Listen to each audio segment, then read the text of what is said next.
So if he starts at 3 o'clock today, he'll get 1 hour today, and he will get 2.5 hours tomorrow morning. So 3.5. Between you divide it. We'll so that divide ourselves. give us a small note in the by the morning tomorrow, just 2 pages, Mr. Dwivedi, because we've made very detailed notes, but just what the punch points which you are going to make in response to what they have argued. That's very kind of you. But we'll also we'll give our punch points. I think so. If you We'll do that. we'll give you until 3 o'clock, and then you can. So let's start. Grateful. I'm deeply obliged. Before the time.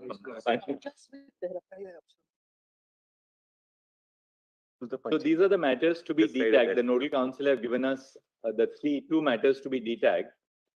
No, The what, nodal council have given it. I presume that everybody. what I would request is not that they may not be detagged because some of the issues are common, like royalty, what is royalty. Some matters.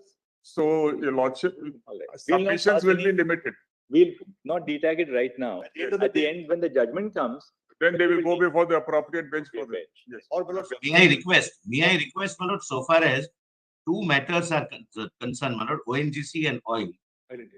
If your lordships can consider recording that in view of the affidavit of MOPNG, since they have a separate regime, the matter is detailed. Whether now or at the end of the judgment. we are fair enough, no difficulty. Who's for the? So long as both the learned council are agreed in this course of action, we can do it. There's no difficulty. I'm appearing for state of Assam. Lord, I pray for Oil India. Mr. I'll agree with the solicitor, Lord. There's only one And issue is Mr. Dwivedi is appearing in that very matter. Yes, well, it's for state of Assam. Lord. My side, what is royalty will be common there. that's common. And Lord, what is let it 49 be tomorrow, will be my lord, common, possibly. so- Yes. Possibly, So Mr. what we Dwivedi will agree, my lord. Kindly, between 2 or 3 seniors, if you could look at all the matters on our board, Yes. right? Eventually, these matters will be sent to a regular bench. But whatever matters are to be completely detagged. If you can just make a little list, if you sit for 15 minutes between all of you over a cup of Yes, coffee, we'll you do can be that. able to So give- that will go separately after the But judgment. as After far the as, judgment. ONGC Sir, Oil I India, leave. No, what solicitor is right. They are a different regime. The only thing he was mentioning. Mr. was- Dwivedi, what is No, Lord, I- royalty? We are hearing say you. something. Whether we detag it or not, we are not going to deny No, so permission. the state will be there. I will not be adding anything new on that. Lord. All right. Whatever I say will be equally applicable. Anyway, my lord, may I say, those Yes. matters. Lord, the only additional point in Lord, may I, Yes, Mr. Datta, if you don't mind, Mr. Yeah. Datta, if you don't mind, possibly I'll be able to persuade Mr. Dwivedi by tomorrow. I'll mention tomorrow. all right. The state of Assam may be agreeable. All right. It will require It's a something. very more loaded comment. consideration. Very loaded comment. No, my lords, I He's request. going to make him an I offer he persuade can't Mr. refuse. Lord, the- Now, let's. The only interesting point there, which solicitor will point out. Assam fresh levy tax on the entry 14 and list 2 on the oil fee. We are not arguing that, Mr. Datta. No, I'm not arguing. Just mentioning You are that. for a private party there, don't do this. All right. Let Dr. Singhvi begin then. Now, it's 10:45. I am going to crave your lordship's indulgence to read from the note the extract. Otherwise, it will take too much time to go. I'm yes, going to race certainly. along. Certainly. Lordship will allow me some speed reading Certainly. with apologies Where to is your the lordship. note, Dr. Singhvi? Yes. 305 it starts, but it is not in the, I will take your lordships back and forth. So you should follow my para numbers. I'll tell your lordships. To Volume 2E, E. 2E 305.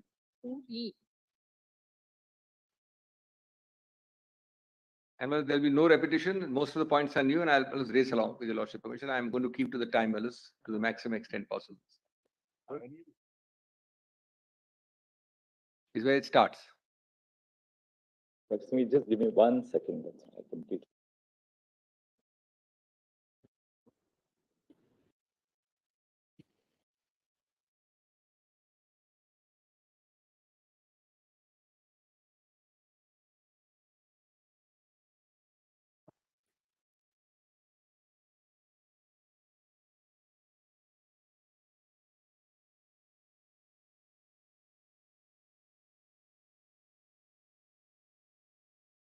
The new page. P05, as I started yesterday, has my 6 propositions, seriatim. And my lords had heard me briefly on each of those 6 yesterday. Yeah. There is one point I must point out, the paras I have given against each proposition, which are valid. Right. But well, the pages have been changed by the person who manages it. Yes. So my internal pages have been taken away. You should be having the new pages, I think. Right. Now, Mills, the first point I wish to take your lordships to is royalty is a tax. And I've broken it up because I'll be reading less than half of these paras, but lordship will allow me to go in my sequence in that. Because what are the elements of my first proposition? Royalty is a tax. The elements are: number one, your lordships cannot ignore and must not ignore 366(28). It's a constitutional provision.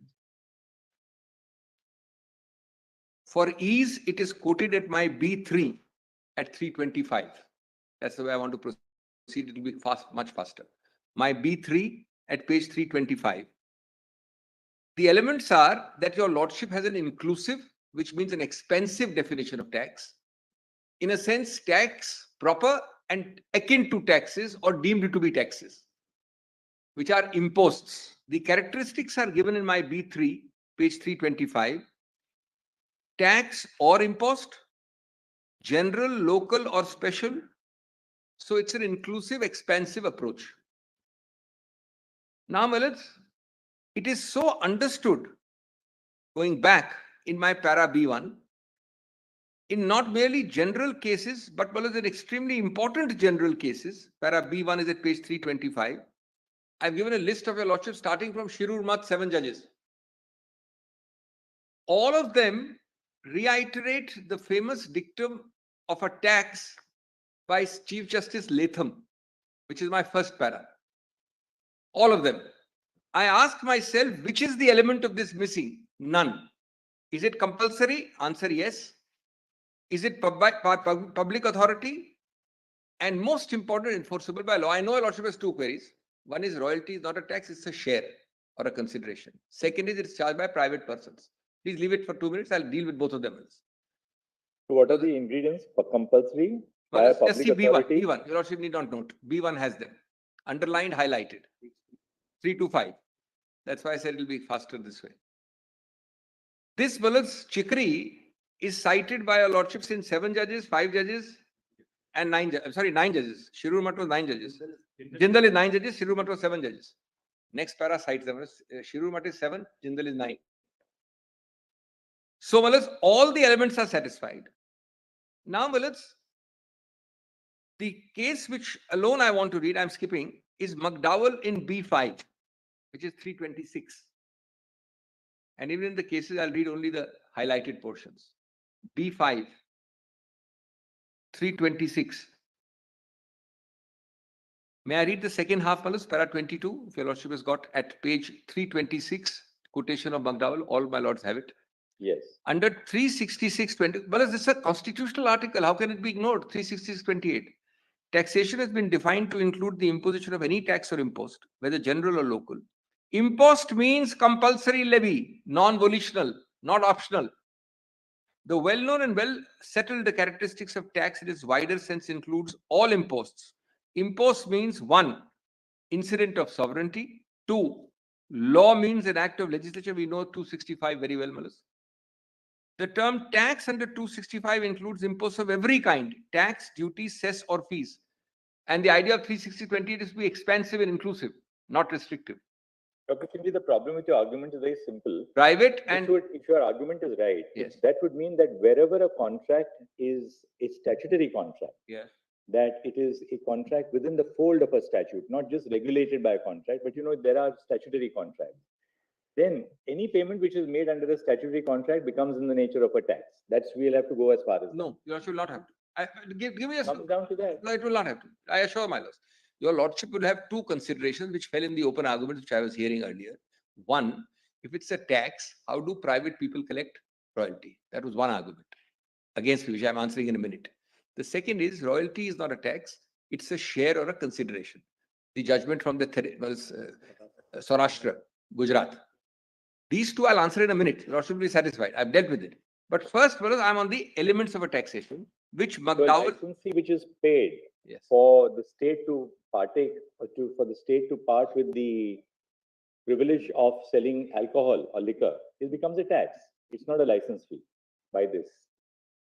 Well, if it's a statutory contract, it's because the state parts with the privilege to deal in liquor. Yes. Right? Yes. You pay a royalty, you pay a license fee. I'm going to say it's a tax. It's a tax. No, I'm not saying it's a tax. If your lordship has, see, contracts, ultimately, under the law are contracts, whether they are under the fold of a statute or otherwise. So there will be well as consenting parties with a contract to which I cannot argue then that that's a tax. I'm going to say it's a contractual fee. There is no contradiction in my argument, whereas it will remain a contractual, consensual payment. Somebody will pay 10, somebody will pay 20, longer term, lesser term. It is contractual, it is not tax. The real only two questions against me on this section are the private person collecting royalty, which I'll demonstrate in a minute why it's a wrong argument, and one of the Saurashtra High Court judgment. I'll deal with them in a minute. So first, your lordship has got B5 at page 326. Yes. Clearly, the characteristics of a tax are satisfied, absent those two contra points which I'm coming to. Now, Malus, on this, my conclusions, if your lordship doesn't mind, are at B13 at 328. This conclusion, so lordship, see, I'm skipping large portions with your lordship's permission. Then I'll deal with those two contras in a minute. May I read B13 at 328?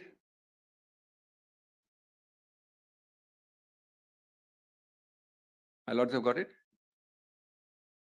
Royalty and dead rent is a compulsory impost under a statute and not a result of negotiations leading to a contractual agreement. It is unilateral. The mining lessee has no say in its determination. The rate of royalty is fixed by the Parliament in the second schedule. Now, this is a very important characteristic of a non-contractual impost. Your lordship fixes it in the schedule. No options, no discussions, no consent, no negotiation. And can be varied or amended by the central government, subject to limitations imposed by 9(3) by a mere amendment. The rate of dead rent, which is actually a more important example, not being given sufficient weight in 9A, is also fixed by the third schedule and can be varied or amended. The recovery is capable of being enforced by coercive means. Your lordships, in that very relic of the past, that contractual exaction of royalty by a private contractor does not have 25 enforceability. Then, Malus, hence it is submitted that royalty meets all the requirements of at least an impost. Then, Malus, your lordship will come to, may I just straight away take a lordship to the two contras, which I have myself formulated against myself. One is at Malus 328, para 15 onwards. This I have dealt with, Malus, the Gujarat High Court judgment. Incorrect to characterize royalty as consideration. May I read through very quickly, Malus? It will be faster and easier if I read these paras. Yes, very well. Royalty imposed under 9(1) ought not to be conflated with the concept of royalty as consideration share of income, such as intellectual property, music, artworks. Such royalty would be determined through negotiations between contracting parties. Royalty in its very essence is based on removal, consumption. There are 9 judges. Your lordship has to lay down the concept one way or the other very clearly. This will endure for a long period of time. And Malus is very interesting. Let me digress for 5 seconds, Malus. 4 months after India Cements, which held it to be a tax. 4 months. Learned judge who was a member of the India, who was heading the bench of India Cements, Chief Justice Venkatramaya as he then was, holds it as 4 months later that we held so that it's a tax. They did not misunderstand their own judgment, Malus. It's only Malus the interpretation of Kesoram that you are misunderstanding your own judgment. Now, Malus, kindly see. Royalty in its very essence is based on removal or consumption of minerals. Although the terms removal and consumption are not defined, they are linked closely to the terms production and dispatch. These are directly linked terms. Your lordship has them defined 3A, 3FA. I'll not read them. Removal, consumption, products, derivative meaning of production or dispatch. I'm not reading it for saving time. Now, C customs is a general point. It's not on this. It holds that it is akin to excise. It's 7 judges. 9 judges, C customs is 9 judges. And just see the bold face on the next page, 330. My lord is saying, seeing I'm jumping, I'm only going to the highlighted portion. Lord will pardon me. I don't have time to read all. Excise duty is primarily a duty on the production. What is removal? What is dispatch? What is production? What is it, Malus? You don't call it excise, but it is in the nature of a duty. Excise is primarily a duty on the production or manufacture of goods produced or manufactured in the country. Next para. Therefore, both excise and sales tax, of course, are different taxable events, are levied with reference to goods. The two are very different imposts. In one case, the imposition on manufacture or production, other is an act of sale. Now, Malus, I'm not saying this is a case on mining. It's a general case. It is, Malus, now come to Hingir Rampur and The nature of royalty is more akin to that of an excise duty. Hingir, and if in Hingir, your lordship will just come to 331, the page number. Fourth line. This raises a question as to what are taxes on mineral rights. Obviously, taxes on mineral rights must be different from taxes on goods produced. If taxes on mineral rights also include taxes on minerals produced, there would be no difference between taxes on mineral rights and duties of excise under 84. A comparison of list 1 and 2 shows that the same tax is not put in both the lists. And whereas 50 is a unique entry, it uses the word tax on mineral rights. They don't use the word mineral development, they don't pick up the word for anywhere else. Therefore, taxes on mineral rights must be different from duties of excise, which are taxes on minerals produced. The difference can be understood. I'll skip those lines with lordship permission. Come 4 lines below. There should therefore be no difficulty in holding that taxes on mineral rights are taxes on the right to extract minerals and not taxes on the minerals actually extracted. This is actually my proposition 4. It's coming later, but the judgment is the same. Thus, tax on mineral rights would be confined, for example, to taxes on leases of mineral rights and a premium of royalty. Taxes on such premium and royalty would be taxes on mineral rights, while taxes on the minerals actually extracted would be duties of excise. And then the last 4 lines underlined, not boldface, last 4 lines, same page. Therefore, the present cess is not a tax on mineral rights. It is a tax on the minerals actually produced and can be no different in pith and substitute tax produced. Now, Malas, Saurashtra, I know, has been cited against us, B19. I'll skip that because it is approved by Keshuram. Malas, I'm skipping that. That is cited in B19. Come to B20. Malas, what is the reason in Saurashtra? With the deepest humility, the reason is, if you don't want to have this tax, don't go mining. Malas, that's the reason given. Now read my para B20. Every indirect tax, Malas, in that sense is optional. If I don't go and buy a good, I won't have to pay the tax. So that means I should not buy the good. However, the underlying logic of this reasoning, well, this reasoning is the Saurashtra reasoning, Gujarat High Court. It is respectfully submitted, and that's adopted by Keshuram. That's the problem. Gujarat by itself would not have been a problem. It's adopted by Keshuram. It is respectfully submitted, patently erroneous, in as much as the choice of whether or not to undertake mining operations by obtaining a mining lease cannot possibly take away the character of royalty as a tax, for the reason that this choice is available with respect to all indirect taxes. One may or may not buy goods or may or may not avail services. That cannot possibly make the indirect tax that would otherwise follow something other than a tax. Now, Malats, who are the people operating this system? See the next paragraph. From time immemorial, apart from India Cements, apart from 9 judges, this is the Indian Bureau of Mines, which is the mother organization for all this.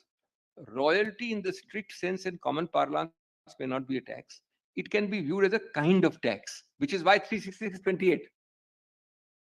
Linked either directly or indirectly to the intrinsic economic value of a mineral realized through sale by the lessee. Royalty of mines cannot be a fee, but a levy in the nature of the tax. Then next page, Balas, 333.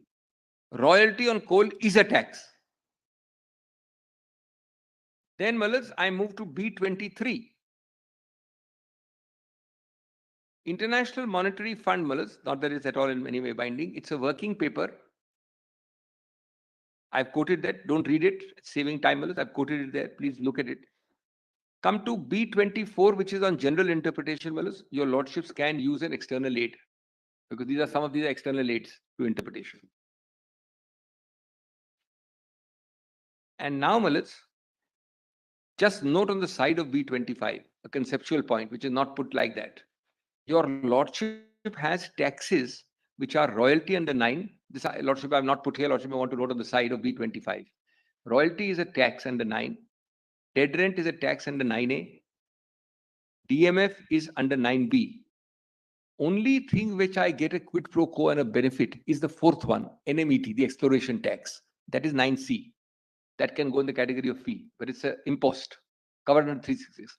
It's the 5th one, which came in 2015 in my B25 para, which is a bidding parameter. That is contractual. That is not a tax. This what happens is, Malas, after the auction regime of 2015, I have to bid. So I bid 10 rupees, he bids 20 rupees. On that bid of mine, depending on the bid, I have to give a share. That's my contractual thing. That's the 5th one, which has come only in 2015, which I've quoted in B25. All the other are compulsory exactions. I'm only contrasting it. It's called a premium. but it's actually a contractual exaction, or a contractual payment. And that is the closest to a share or a consideration. I'm contrasting it, fellows. And your lordship, fellows, has got the B25 and B26 on that. Now, fellows, I come to the other contrapoint. If it is a tax, Mr. Singhvi, how do private persons collect it? Very simple answer, fellows. Let me give the answer first and I'll read the rule. Well, it is true that it is a relic of the constitutional past. But the tail should not be allowed to wag the dog, as was mentioned yesterday. This will be a case of tail wagging the dog. It is a very, very few number of states, and my learned friend relies on Theresima. Mr. Devedi cited it, which was Kerala, which had forgotten, I would use the word forgotten, to pass a law saying that the mineral under the earth is the states. Incidentally, after Theresima, Kerala immediately passed that law. Most other states, 99% have that law. It is true that there may be one or two examples, which I call a tail malice, that will not decide a 9 judges approach that royalty is not a tax, because 0.1% cases may be there in the country where the mineral does not vest in the government, and therefore there can be a private lease for which royalty is paid. That's answer number one. Answer number two is very interesting, Willis, is that even in those private lease cases, the 2016 rules make it clear that it is completely controlled by the government. Because the private man, he's the private lease owner, he can't give me a lease. He has to go through a gamut of prior authorization by the government under 2016 rules, which I'll show in a minute. And the third reason is most important. This private leaseholder cannot enforce through 25. That's the hallmark of a sovereignty of a tax. So, what is the third reason? Third is this private fellow who has a relic, a few occasional leases here and there in the country which have not been taken over by the government, cannot use 25 to enforce. The enforceability is given only to the exaction. Section 25 is clear. Now just read the paragraph, that line. 3 points I have given, Lordship, all three are covered here. Sovereign function. So B27 What is it regarding? of my page, 334.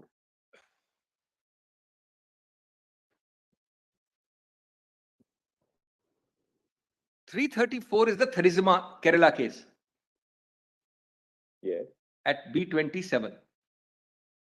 At 335 page number of my written submissions, I have said in the first 3 lines, there was an absence at that time of a provision in the Kerala land revenue declaring the ownership of minerals underneath to vest with the state.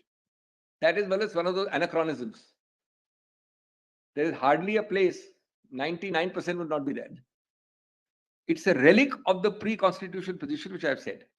I don't want to read it. Second B28 is the section 25 point, which I just made. B28A, section 25 and 21 bracket 5, the recovery provisions would not be available to private lessors, thereby changing the very character of royalty.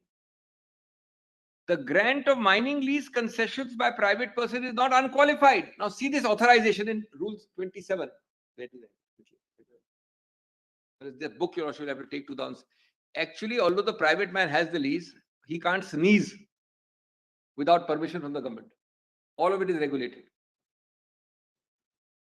All right, Rule 27 is not given here in this bunch, but your lordship has that book. Yes. It's got the 2016 rules, which says for a private owner of a lease to even negotiate with him and give it to him, everything is covered by prior permission and authorization. He can't. And this is true of minerals other than hydrocarbons and atomic. In hydrocarbon and atomic, of course, there's no question. It is already gone with the state. But for all other minerals, every other mineral. So, it is a relic. It's an argument used to decide the main matter where 99% leases are not there and lordship is. It is true, factually. I can't deny it. But it just doesn't make sense to interpret it on that basis, my humble submission. Now, that's the 2 points.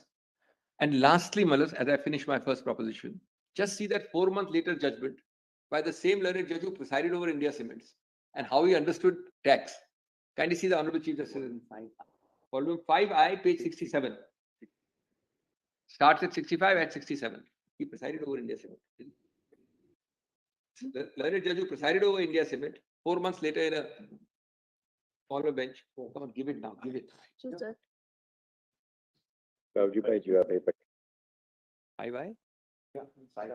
5I starts at 65, relevant at 67, para 6.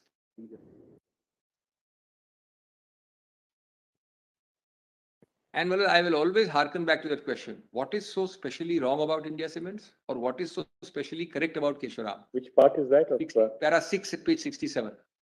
That this entire established law should be changed. Months after the. I'm sorry, not 4 months. 2 months after India Cements. 2 months after India Cements.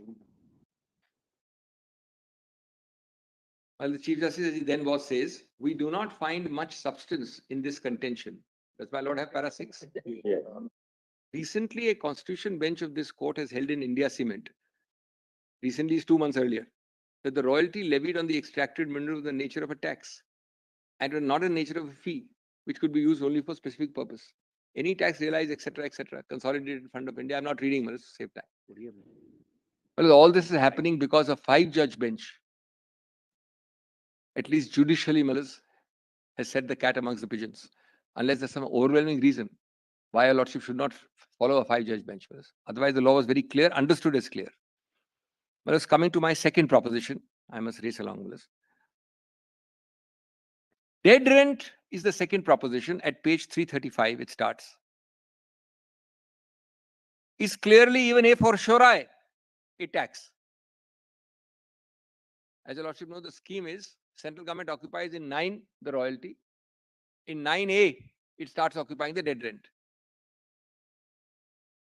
Well, I would like to call a dead rent an idling charge. Is made to the government. Will a minimum guarantee payment also be partake the character of a tax? Because in a large number of situations, Yes. a minimum guarantee payment is assured to the government, whether it's an electricity company. Answer The is simple. principle is you must lift No, electricity. its answer is very simple. I appreciate my lord's question. It's very important. Nobody can say a minimum guarantee. Suppose if there's a public-private partnership. Government wants an assurance of a minimum revenue. Straight It away. says this is, you must give me this irrespective of what profits you make. Straight away, Malas, straight away. There's no problem. Every example which your lordship has in mind will be contractual. Every example. What are these public PPPs, Malas? One is a BOT highway. Second is a tender. Third is an auction. All contractual. This is, Malas, an exaction under 9A. Your lordship has a clear dividing line, and I'm not going to be inconsistent, Malas. I've just yet to show your lordship a very interesting statement of objects and reasons when 9A was brought in. Your lordship will be shocked. Every case will fall in the contractual versus the non-contractual exaction line. And that's why 366/28 is perfect. Chief Justice Latham is perfect in Chicory. Followed by, Malas, 1 9-judge and 1 7-judge in India. Shirur Math and Jindal. Now in this, Malas, dead rent, first of all, the points are the same, Malas. 3 elements: compulsory, non-voluntary, exaction, and Malas, enforceability. Same. Here the additional point is, it is not based on what you extract. Nature of a tax. As a matter of fact, the better way of looking at dead rent is it's a charge on you taxation for squatting or for Malas, idling. You just idle. Either, Malas, my learned friend Tushar Mehta gave a reverse example. I would think the better example is that you sit and do nothing. He gave an example that you overexploit early. Suppose you do nothing. You are depriving this man from getting it. You are not contributing to the country and you're sitting idling. So dead rent comes in, irrespective of whether you extract or not. Now, Malas, in this, B31 straight away is extremely important. Malas, this also was, Malas, in Form K. It was transposed from Form K in 1972 and put in the section. This is apropos the Honorable Chief Justice, very important query. Of course, according to me, it was statutory even in Form K. 2E. There was no doubt about it. But Malas, after 1972, the issue vanishes. It is made a special statutory provision with a capital A. That's by para 31, B31. Now, Malas, in 72, they brought in 2 sections together, 4 capital A and 9 capital A. I hope I'm clear on this. And the object, the SOR of 4A, which I am reading from the note itself rather than taking your lordship to save time, is very, very, very interesting because it replicates the language of 54.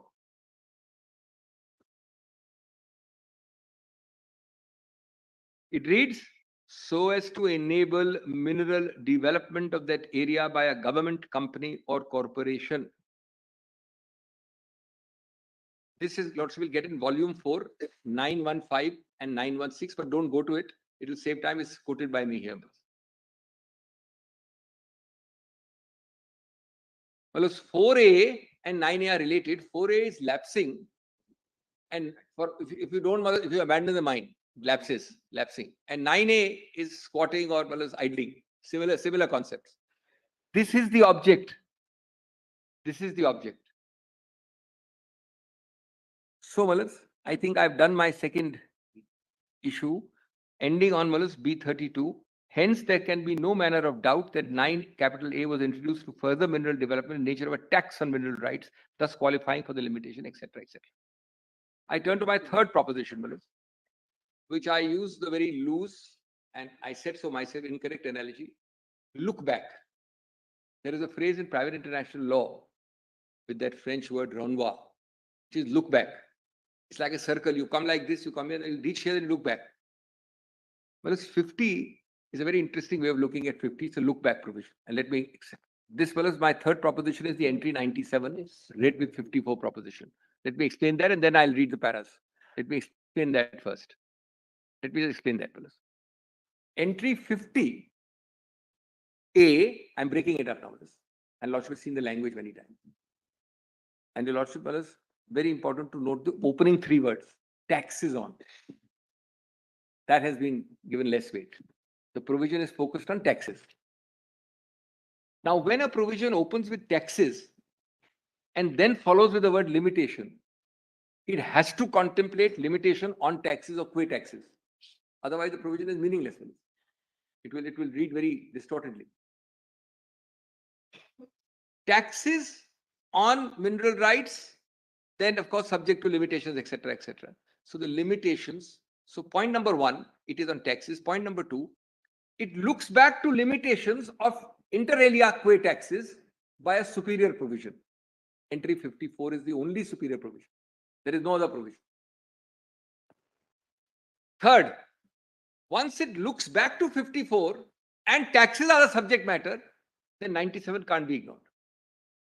Because you have to read 54 synergically. I am not reading 97 as standalone. 97 has no value standalone. But once 50 is looking you back into 54, then 54 and 97 must be read synergically. Because the whole of list 1 specifically put those words in 97. That when you don't find a specific word in my list, in list 1, then you must use 97. Now, to that, the Honorable Chief Justice asked many times, what about 248.2? 248.2 says, provided there is nothing in list 2. Answer is very simple, brothers. I am now addressing your lordship's 248.2. Answer is simple. If list 2 was a vanilla provision of taxes on so and so, then 248.2 will bar my argument. But entry 50 is not a vanilla entry. It's a unique entry which says I am myself subject to a superior power of 54 and 97. So 248.2 is satisfied fully in my favor. 248.2 protects a vanilla entry of a taxation in list 2. But if there's taxes on mineral rights, full stop, then I could not make this argument.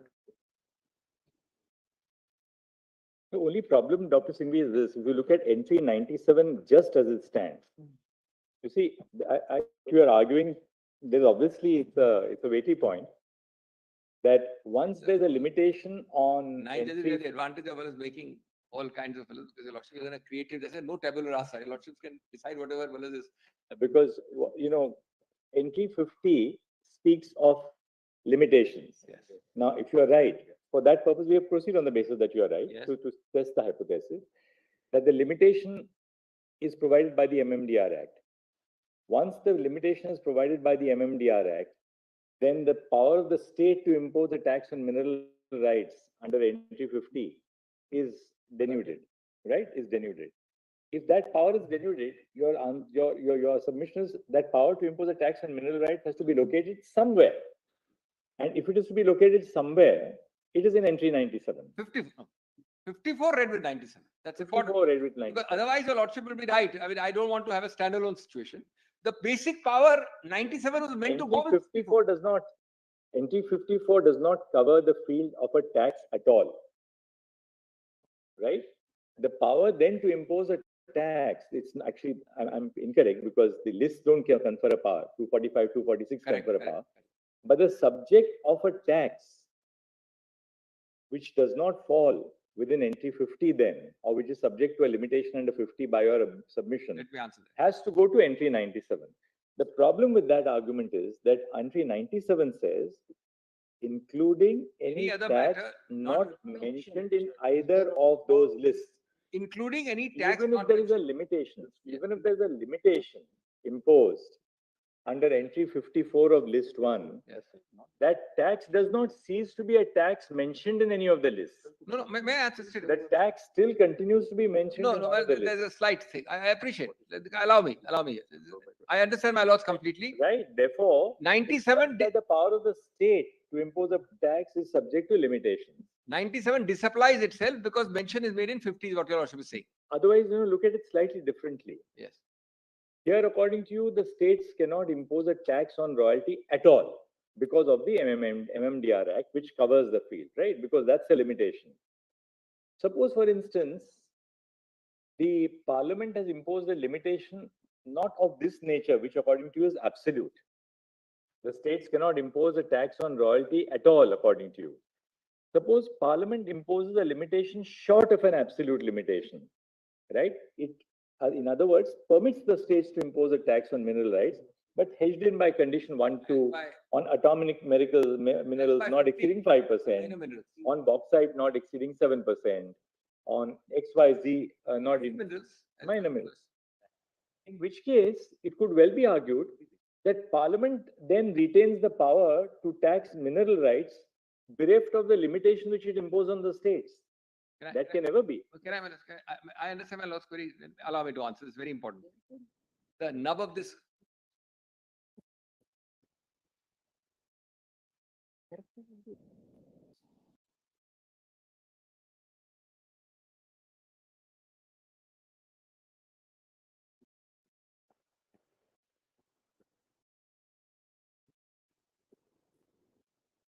Entry 97. Entry 97 was introduced because the framers felt, when they framed a constitution, that in future there may be new taxes which we never knew of. They may not have contemplated those taxes. And exactly, service tax was goods and services tax. Answer that. It's very GST was not mentioned anywhere at all. I was now applied squarely to this case. First of all, let's just keep MMDR aside for a while. I'm at one stage anterior. The simpler argument is 9A, 9, 9A, 9B, and 9C occupy the field completely. That occupation will be provided Parliament has the power to occupy. So I am going one stage before, against myself. 9A, your lordship will just leave aside 9A, 9B. Now, your lordship, as the Honorable Chief Justice, the heart of the query is that 97 says not mentioned, clearly 50 mentions, therefore 97 disapplies itself. I understand the query completely. Now, what is my answer to this? We have to start the sequence again and give me just a couple of minutes. It's very important for us conceptually. Entry 50 deals with many elements, but two crucial elements for this argument: taxes and limited by law relating to mineral development. Now, I'm only answering my lord's query. I'm not going to the larger issues. 50 does two ingredients vital for my answer to my lords. One, taxes. Two, limitations imposed by law relating to mineral development. It can't be a limitation relating to non-mineral development. Clear, Minister?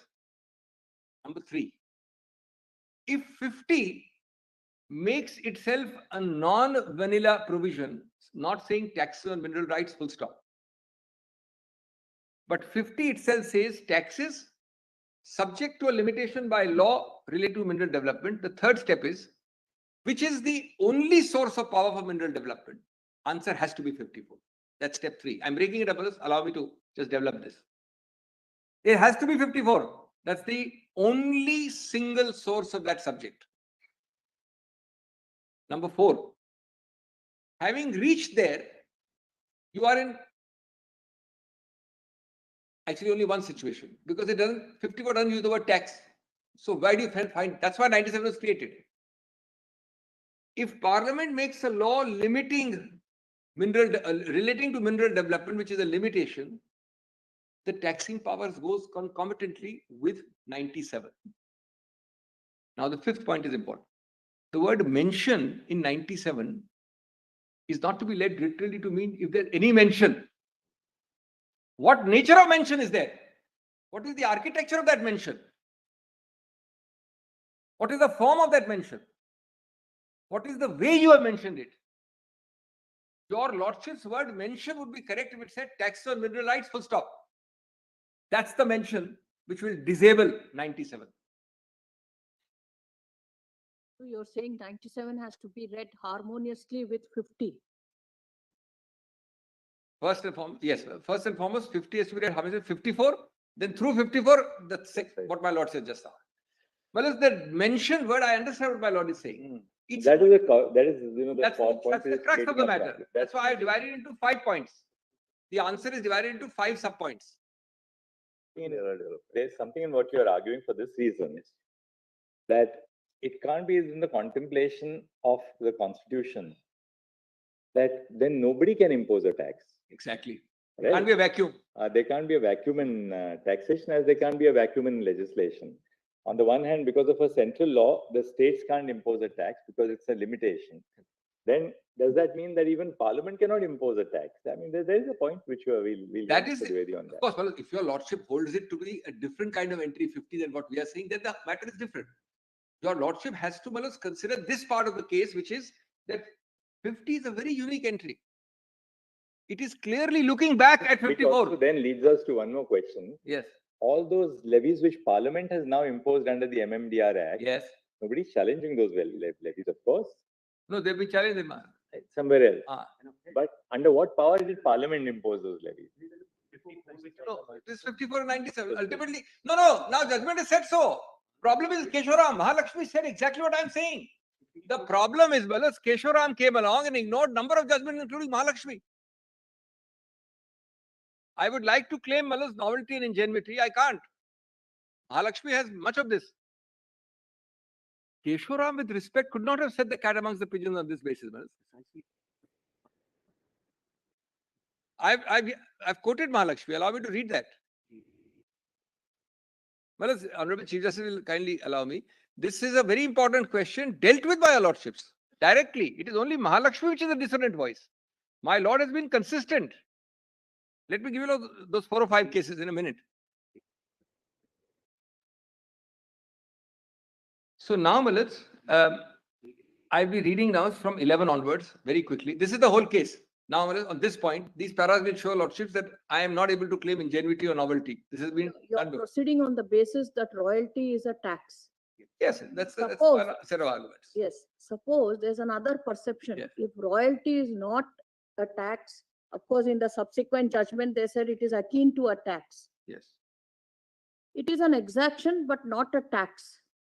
Then what would be your argument? First of all, akin will not make a difference, but 366/28 will make it. But let's forget that argument. Yes. It is under the grant of a lease. Yeah. It is for exercise of a mineral right. Yes. But it is not a tax. Yeah. Then what would be the argument? The state's power under entry 50 remains, while under the Parliament, royalty may be imposed. That is why I said that would be a acceptance of Mr. Dwivedi's argument and a repulsion of Mr. Salve's first part of the argument.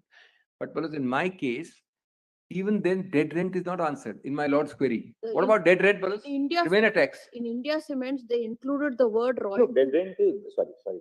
Go for it. In India Cements, the problem arose because they included the word royalty in the definition of that particular impost or cess.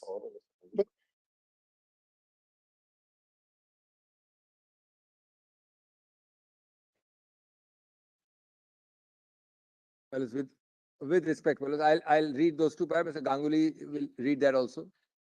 Straight away, para 34, India Cements is not. Allow me to answer. Straight away. Yes. May I say, India Cement, independently on first principle, holds royalty to be tax. Directly and clearly, not because it's included here or there. Then it says, cess is another kind of tax. Yes. Therefore, tax on tax is bad. But royalty is a tax is independently on first principles held by India It Cement. stems from the fact that the word royalty was included in the definition No, but Yes. respect, no. I'll show that. of the State Act. But it will make no difference. But obviously, a tax of any kind will have to have some statutory basis. Yes. Under Article 265, your lordship cannot have. So it has to have some backing. But the basis is therefore statutory in the not the strict sense, but let me say sovereign levy, exaction, and enforceability. Your lordships cannot have a tax. Well, suppose I contractually demand something, it won't be a tax. So that much will be there always. But India Cements is directly holding it to be a tax. It is holding it because it is an exaction. Of course, they had a separate question. The first para puts it that is this cess on royalty valid? So cess on royalty makes it worse. It's already a tax. On that you put another tax. So that's the issue. But to come back to this, dead rent is a good example because dead rent is a for sure a tax.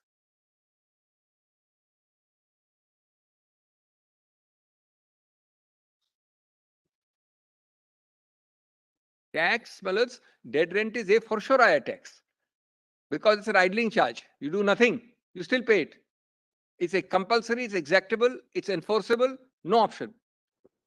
Dead rent is a tax. Dead rent is also very intrinsically related to royalty.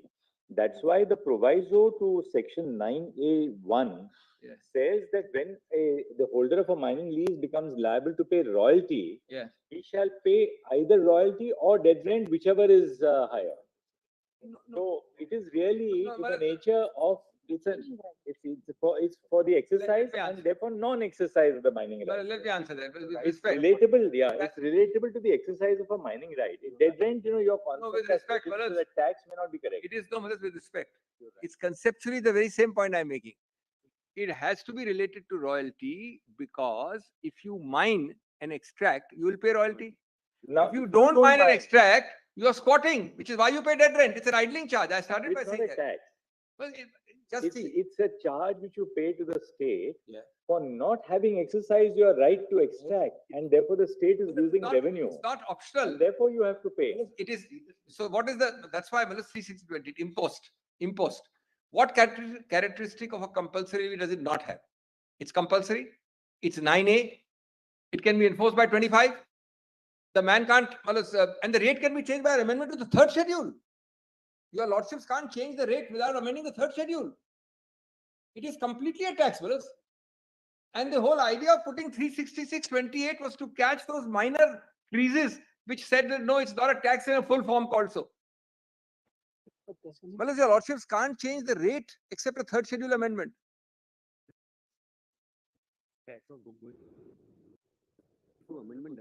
And 25, same recovery procedure. So 9B5, which is a district mineral foundation, and 9C4, which is the National Mineral Exploration Trust. This is all paid as a component of royalty. No, with respect, it is alternative. Instead of passing this 9B and 9C, they could have just enhanced the rates of royalty. They put an additional provision. Let me explain. It doesn't cease to have that connect with royalty. 9A, 9B are all taxes. And 9C can be a fee. Assuming royalty is a tax. Yes. Where is the bar on the states imposing a tax on mineral right? Because it's still in the nature. That's my fourth proposition. That's coming. That's my fourth proposition. There's no bar on the. I am conceding. Let me shock your lordship by saying my fourth proposition. Say I concede that. But you are not levying a tax on mineral rights. For a minute, for the purpose of argument, let me concede that you have a right to. I'm not accepting anything. Concede the fact that you have a right to levy tax on mineral rights. Allow me. That's my fourth proposition coming up. But let me finish my third, brothers. My third proposition therefore rests with 9, 9A and 9B. Kindly read them carefully. So what is the proposition in section 9? This is my 9A? proposition number 3, Manoj, at my first page, How do 320. you formulate it? Yeah. 9, 9A, 9B Yes. are taxes because they are compulsory imposts by a public authority enforceable by coercive measures, bracket e.g. land revenue, etc.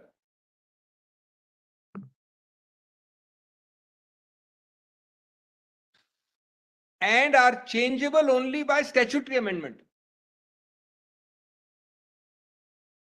There is nothing else a tax has, brothers.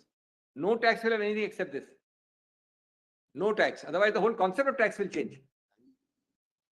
And if 7 judges in India have held so, why should a lordship depart unless there's something fundamentally wrong? This was accepted by India 7 in so many cases. It's just that Kesharam has created this new thing. 9C is, however, a fee because there is a quid pro quo of exploration. I myself said so in my note. 9C has an element of quid pro quo and is a fee. It's an exploration issue.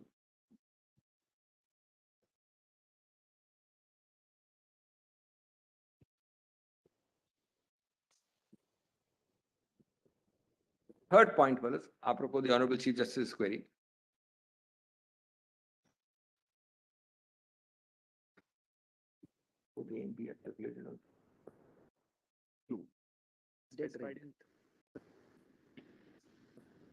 Two more sentences on this, Oliver. 9A, which is dead rent, has to be alternative because when you don't mine the land and extract minerals and squat or waste time or sit there idling, then dead rent comes in. So the very concept is in the alternative. That's the concept of it. The whole idea is that you must mine. All right, that's the third point now. And the last is that some of these calculations in one or two of these cases is done by a percentage of the royalty. That's a calculation. That has nothing to do with changing the character. It says that you will pay at X percent of the royalty. This first completes my third point, but the most important part of the third point is the look back nature, non-vanilla nature of entry 50. I've done proposition 3 minutes. Proposition 4 is what my Lord the Chief Justice just now asked me. No, I'm sorry, Malas, I have not finished. I have to read very quickly this previous point. Please turn to A11, Malas, page 310. I was conceptualizing it. I have not. This will be very quick. I'll just read it very quickly. On the previous point, Malas, that is on this 50 look back and 97.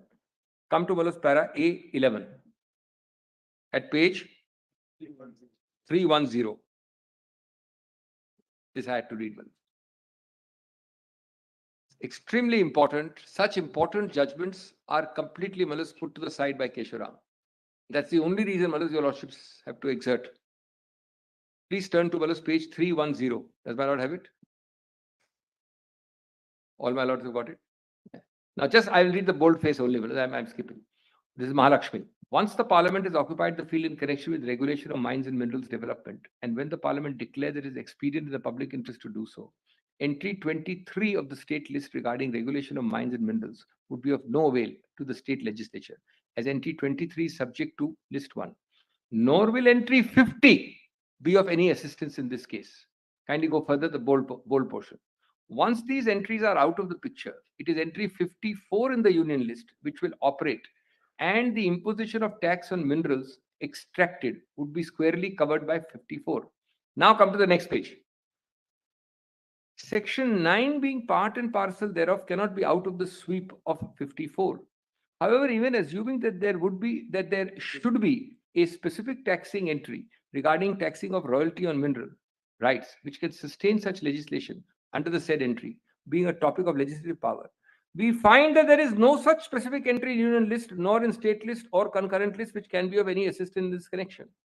Entry 50 in the state list is out of the picture. That's non-vanilla entry. Then, Malas, in the alternative imposition of such hybrid tax on mines, on capital, on labor, would be covered by the residuary entry 97 of the union list, which empowers the Parliament to enact laws on topics not covered. Now go further, Malas. It is not a flash in the pan. It is not, Malas, one swallow which I want to make a summer out of. Come to the next judgment, Saurashtra. Yes, that's it. Now, no, that's a no, I'm going to cite it. Now, the next para is Saurashtra. This is not that Saurashtra. This is the Supreme Court Saurashtra. The other one was the Gujarat High Court. The boldface. Section 9 and 9(3) thereof, by holding that by entry 54 of list 1, it was within the legislative competence to make the law in question, neither 23 of list 2 nor 50 of list 2 would be attracted. It is no doubt true that in the aforesaid case, that is Mahalakshmi, aforesaid case, the court also held that 97 will confer legislative competence, but not because Parliament has no competence under entry 54. They went further. 54 is enough, but it was used as an additional prop. I hope I'm clear, Melissa. They say 54 is enough. 97 is an additional prop. Now, Melissa, come to A15. Kannadasan, I'm not citing, Mr. Salve was dismissive of it. I'm not citing for that purpose at all. I am citing that when your lordships had so much collections and you had to help the states to not get refund, you passed Kannadasan. I mean, you passed the Validation Act, and it came for Kannadasan. Look at these highlighted paragraphs. Shri Sanghi argued that the denudation is not absolute, but only to the extent provided in the MMDR. Section 9, Learned Counsel submitted one of the facets of the extent of denudation. This partly will deal with the extent argument also. This contention assumes that notwithstanding the declaration in 2, the states still retain the power to levy taxes upon minerals over and above those prescribed by the MMDR, and that a fresh declaration is called for whenever such subsisting power is sought to be further encroached upon. That was the original argument. Each time you must have a fresh declaration. Then 313, page 313. The denudation is not partial, it is total. They cannot levy any tax or cess on minerals so long as the declaration in section, there's a misprint there, 2 stands, 2 is missing. Once the denudation is total, there is no occasion or necessity for any further declaration or for that matter for repeated declarations of denudation. Now, Malas, let me make the submission after I finish. Come to para 17. Even assuming without conceding that the declaration in 2 does not ipso facto oust the state's legislative competence, I'm arguing the alternative. Expressly contemplates the levy of taxes thereunder as evident from section 25. And the fact that it levies a royalty, which is a special kind of tax under 9 and a dead rent under 9A, denudes the states. Conclusion in 18 is very important. Conclusion. Thus, even assuming entry 50 is to be read restrictively so as to require an inquiry as to whether any specific provision imposes a tax. 9(1) imposes tax, directly covers the field. 9A imposes dead rent, directly covers. 9B imposes a cess to be employed for upliftment of the district affected. I'm on the next page, Manas. And Manas, your lordship will just allow me, this Pradhan Mantri Khanij Kshetra Kalyan Yojana, which is at page 47, is very useful. It'll repay study. I don't have the time to show it. Please make a note and please see it, Manas, at your lordships. The center covers the entire gamut and tells you how to use the money till the last user. This Pradhan Mantri Yojana, Malas, is page 57, is very comprehensive. And it is issued under section 20 capital A of the Act. So Malas, here one sentence. This extent will not have any problem here because coverage is complete. The coverage cannot mean multiple piecemeal legislations. I gave the example of the coat and the gown and the band yesterday. You cannot have multiple legislations that because I covered the coat and the gown, tomorrow, Malas, somebody can do on shoes. That, Malas, its intention is to leave that to the center and not tax it. There is an implied prohibition there clearly. Then, Malas, para 19. Now, Malas, just see. Odisha Cement says, all these are ignored, Malas. I mean, not ignored, they're just brushed aside. Cited and brushed aside. The object of 9 cannot be ignored. 25 implicitly authorizes the levy of rent, royalty, taxes and fees. Directly the issue. But if your lordship total the number of judges who are spread over India Cement, Odisha, synthetics is coming. All judges have the same view. I mean, your lordship is of course plenary. But why should your lordship give so much weight to Kesharan? This is the only dissonant judgment. Now see the next one. Synthetics is very interesting. My lord is hearing synthetics from the other point of entry 3 list, entry 33 list 3. This is a different point. Very interesting. 7 judges held so. 9 or 7? 7. Now see, Malas, Mahanadi. So Odisha I have done in 19. Now see 20. 20 is Mahanadi. A perusal of the MMDR, all the sections are given, will clearly point out that taxation on mineral and mineral rights, any tax, royalty, fee or rent are provided in the said act. The state legislature is denuded or deprived of the power to enact. Then 21. Well, these are calculations I've given. Your Lordship may just keep it in mind. I will save time by not reading it. I'm only adding to Mr. Tushar Mehta as well as impassioned plea about various monies where they go. The last part of para 21 is very interesting. He's given you the details. I don't have to go. That's the government's job. But we'll just see all these total to about 16 to 21% of the average sale price. Last line was above para C. Above para C, my lord has got. All my lords have got the line above C. Total of all these levies, which is 9, 9A, 9B, 9C. Of this 21 or 16%, 0.3% is retained by the center. The previous line above that. That is 2% of royalty NMET. That is 0.3%. All the rest goes back. Now let's see next para C at page 315. Most significantly, all these levies except NMET, that is 0.3, admittedly go to the state government coffers. Then Malas, state-wise breakup is given. Mr. Mehta has dealt with it. I'm not going to deal with it. Two more para that I'm done with this part. Malas 23 at page 316. Now Malas, it is true that the general standard Sundaramaya Iyer concept of grouping is there. Before I read it, my answer is simple. That is not a mechanical sorting machine. Where this article leads you, Lordship, to think differently, that is 50 special unique architecture, then that grouping is not cast in stone. That's my submission in 2 paras. Sundaramaya Iyer is valid, but it says itself is not exhaustive. Sundaramaya Iyer, that judgment which says grouping, says itself that you don't treat it as exhaustive. There may be entries like 50 which don't allow grouping because they're uniquely worded. My Lord Malas, if I may say, called it 8 mantras. Honorable Chief Justice 2 days ago. Malas. I've dealt with that. Let's kindly come to 823. You have to, therefore, not be a slotting machine. You have to go entry wise. Mostly Sundaramaya may apply. Sometimes will not apply. Your Lordship's analysis or interpretation can't be straight-jacketed by a Sundaramaya focus that no, I have to group. This is a unique architecture. This one is not a grouping architecture. It is 54, 97, 50. It's a totally different triangle. Now come to verse 23. For these reasons, 50 and 54 read with 97 imply a sui generis and complete code on regulation of mines and mineral development and taxation of minerals and mineral rights, as the state's power of taxation in entry 50 as well as general powers are both subject. Both is italicized. Then let's come to 24. 26. I'll skip 24 to save time. Come to 26 straight away. This is, the word mantra is replaced by the word sutra here. The Roy's case from Assam acknowledged that the scheme of the 7th schedule cannot be governed by a straitjacket. Our endeavor, because he goes against the Guire principle. The Guire principle is grouping. So he says, no, it can't be a straitjacket every time. Our endeavor is only to demonstrate a great deal of examination, etc. No rule which has a universal application with regard to the interpretation of all entries can be postulated. That's my point. That's my respectful submission. The statement of Justice Guire, Chief Justice Guire, that a broad and liberal spirit should inspire and the legislative entries should not be read in narrow, cannot be understood as a sutra valid for all times and in all circumstances. That's the only point I want to say. And para 26, next page 318, I have mentioned 8 mantras, 8 formulations which the Honorable Chief Justice had done.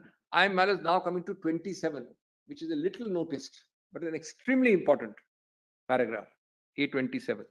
7 judges in synthetics, not on the point your Lordship is considering next week, say the power to levy taxes is to be read from the entry relating to taxes and not from the general entry. Exception in entry 50 of list 2 where tax on mineral rights is subject to any limitation imposed by Parliament relating to mineral development. And this power of Parliament is in general entry. There can be no more direct than this one. Now, you may say, Malas, 9 judges is wrong or right. But certainly, Malus Kesharam, with greatest respect, had no business to Malus brush it aside.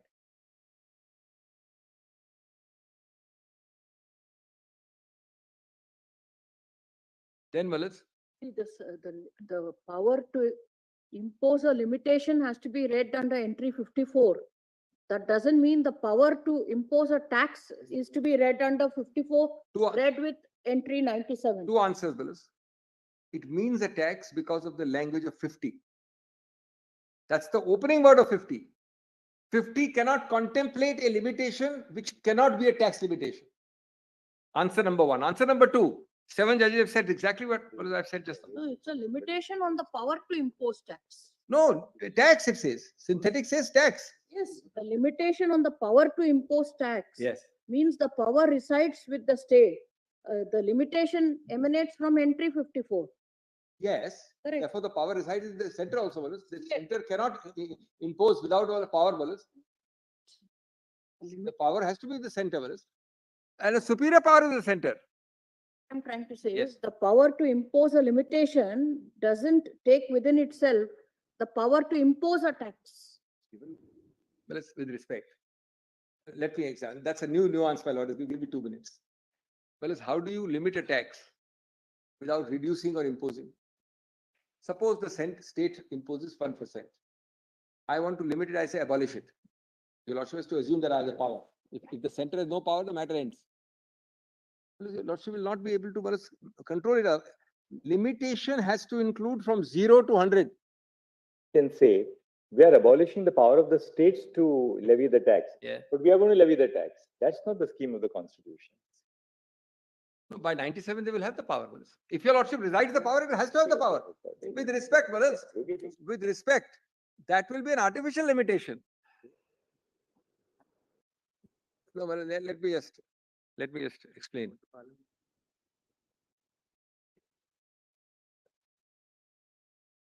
Very clearly, it is very clearly divided, Dr. Singhvi. Yes. The state is given the power to levy the tax. Subject to limitations. Subject to limitation, we understand that. And we go into the limitation of 54. But you are trying to bring in 97 as also a power to levy tax. How can residual entry be utilized for this purpose? Can I? First question to be decided is, does the center have the power or not? Matter ends if your lordship finds they have no power on taxation. That's the primary question. All this debate is if they have some power of taxation.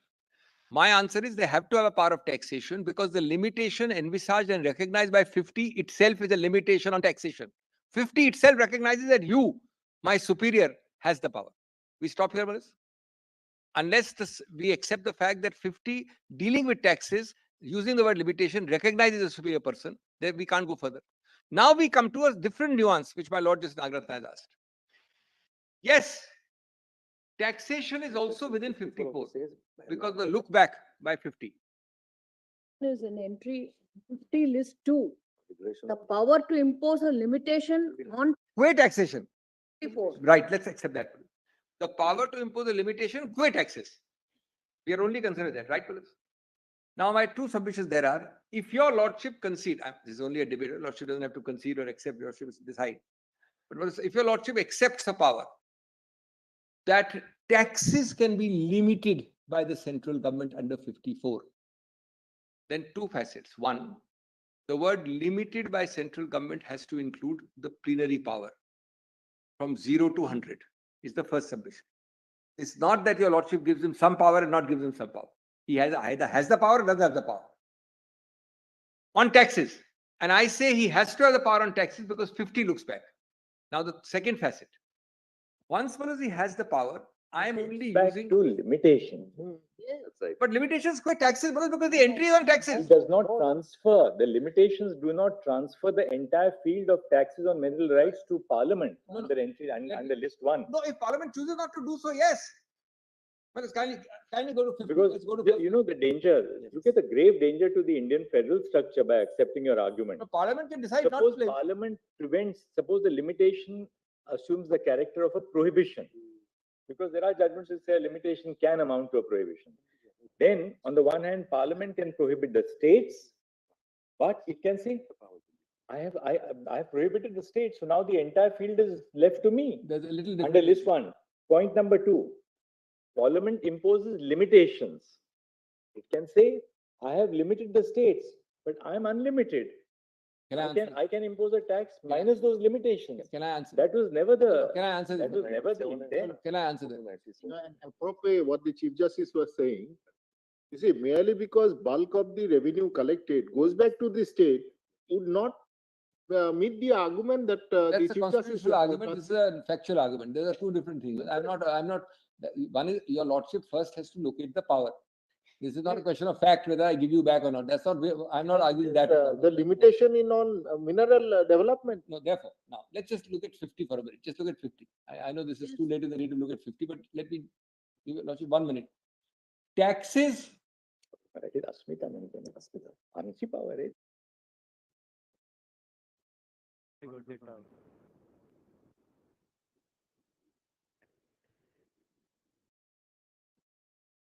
The next Yes, very topic good. Very now. good. Only one sentence and I'm done. I've made my submissions here. Lordship may or may not will.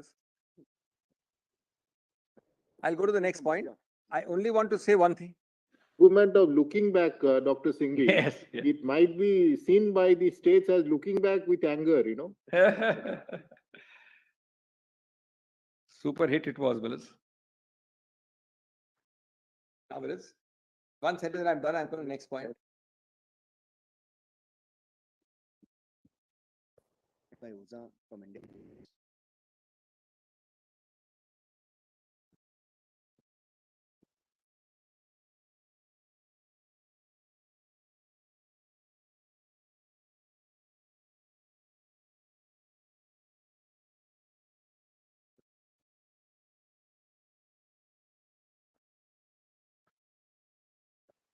I'm coming to my next proposition with one sentence in the last one. There are therefore in summary 5 judgments. What should be note on the side is not in my note. 3 of them locate this point in 54 read with 97. I'm summarizing now. Those 3 are Mahalakshmi, Saurashtra, and Justice Sinha dissent in Kesharam. Just one. There are 5 judgments. 3 locate the power of Parliament to levy a tax. Yes. Under 54 read with 97.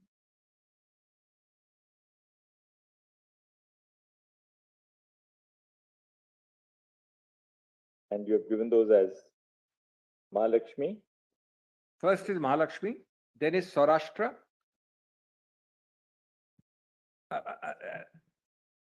Then Sinha's dissent in. And the 4th is important, Odisha, which is quoted in my page 311. I'm saving time, a very useful quotation. 4 judgments.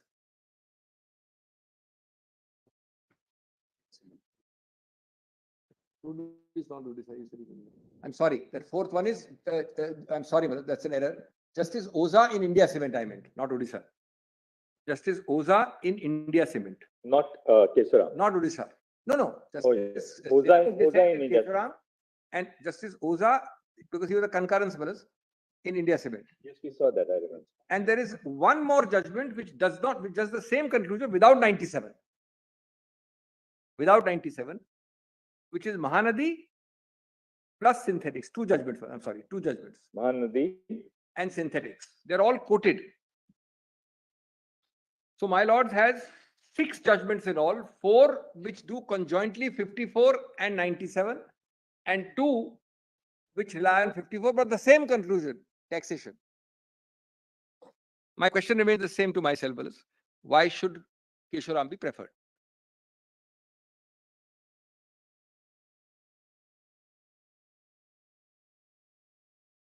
Just finding it. Interested. 10 minutes more. This is an important proposition for your lordships to lay down guidelines. It is dealt with from 319 to 322. 3 pages only. Let me make the point, then your lordship doesn't have to spend time on it. I only want to ask your lordships, again without prejudice, 3 pages, 319 to 322, that your lordship should make it clear what is the tax on minerals versus what is the tax on mineral rights. My first principal points are twofold, then I'll just read one or two paras. 50 is advisedly using unique words. I always call it a non-vanilla entry. Because no other article in minerals, in Vala's entries, has used tax on mineral rights. 53 and 54 use mineral development. 23 uses regulation of mines and mineral development. 54 uses identical language.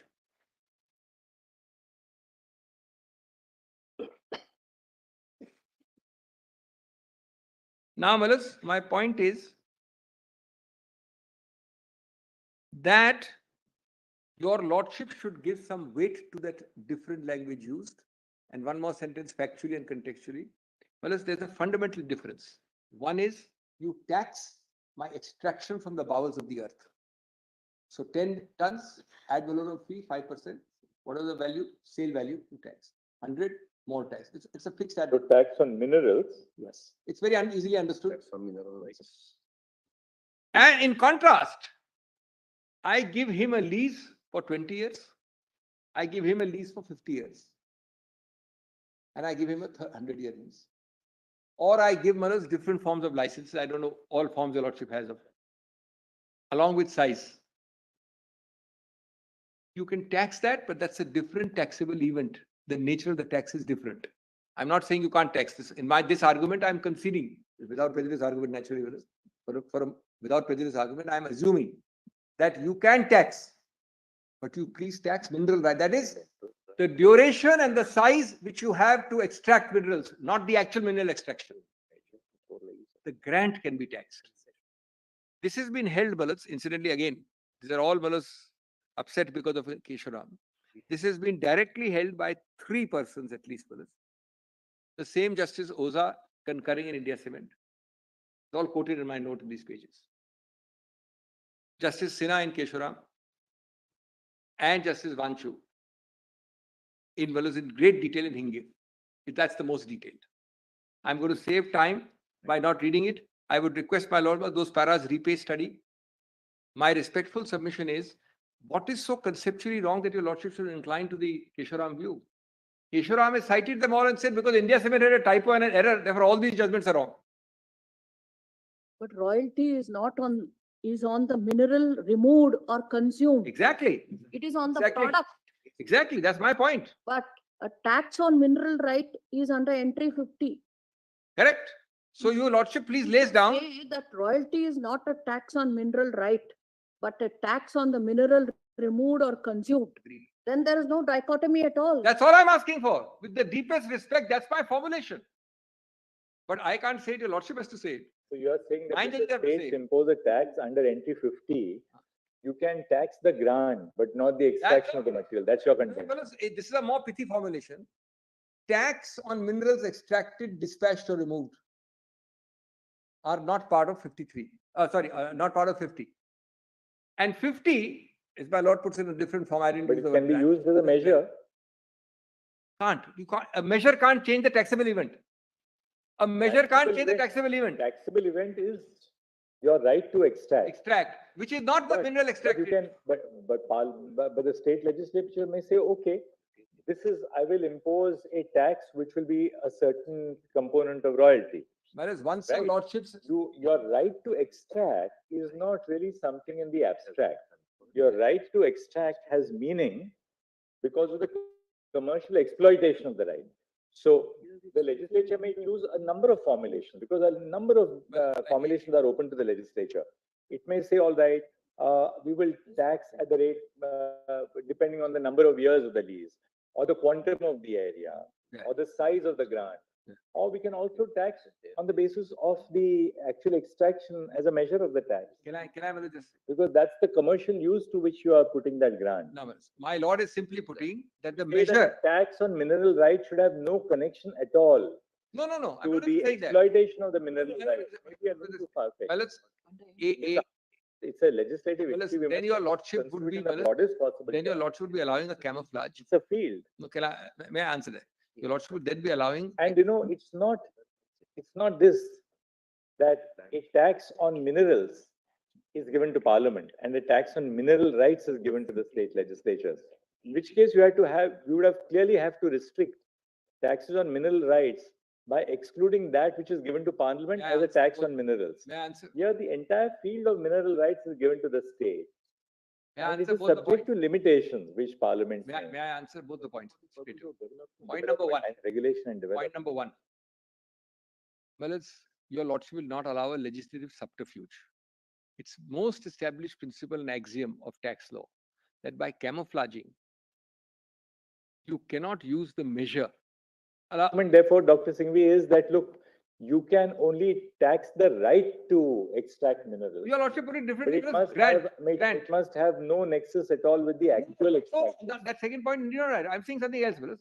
Your lordships can let division benches decide the individual case, but your lordships as 9 judges must lay down that what you are given an entry is only mineral rights.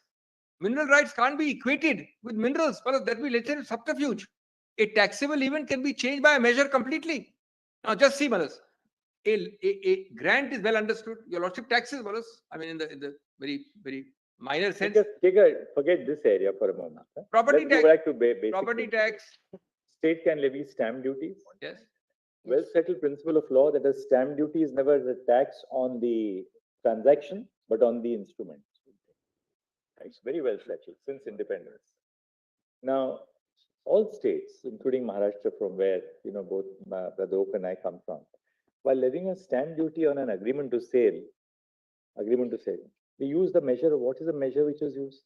The market value of the property. I appreciate. Right? But does your lordship know clearly the difference? And that no, that's the problem. But your lordship clearly knows at that point the clear difference between stamp duty and any other duty. Now, Today, you are right. excise You are right. We'd have to duty. tell the states. We'll have to tell the states that look, you can levy a duty only on the instrument and not the transaction. So the underlying market value of the asset which is transferred, you can't use at all as a state. I'm asking myself. That's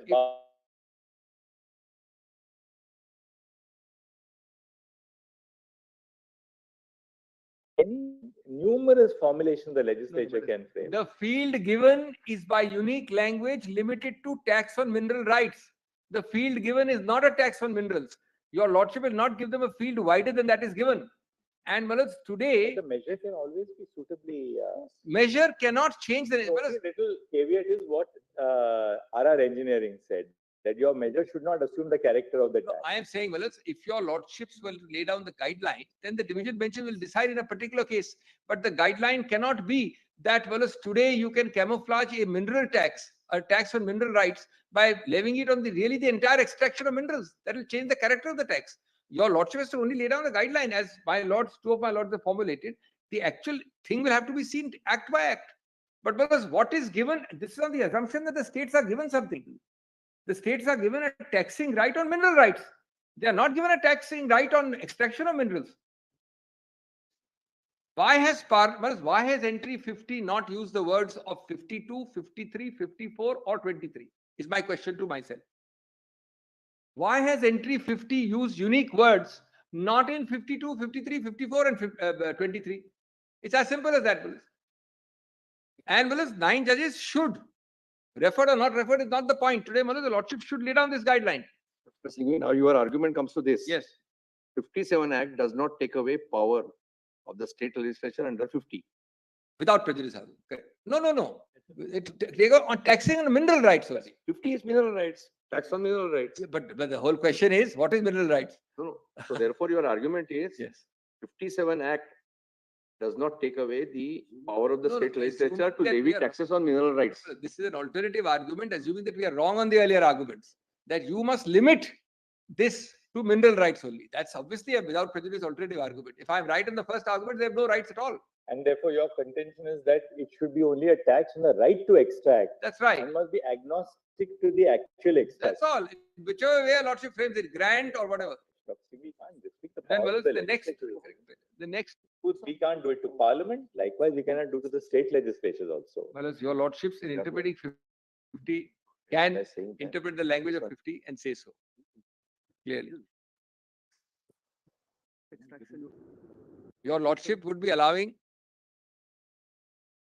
your lordship would be allowing the grant to be governed by something which happens post-extraction. The language of 50 which you're interpreting is very clear.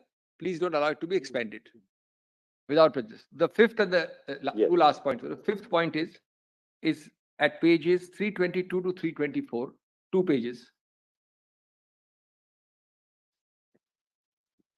This is settled by 2 constitution benches, Hingir and Tulloch.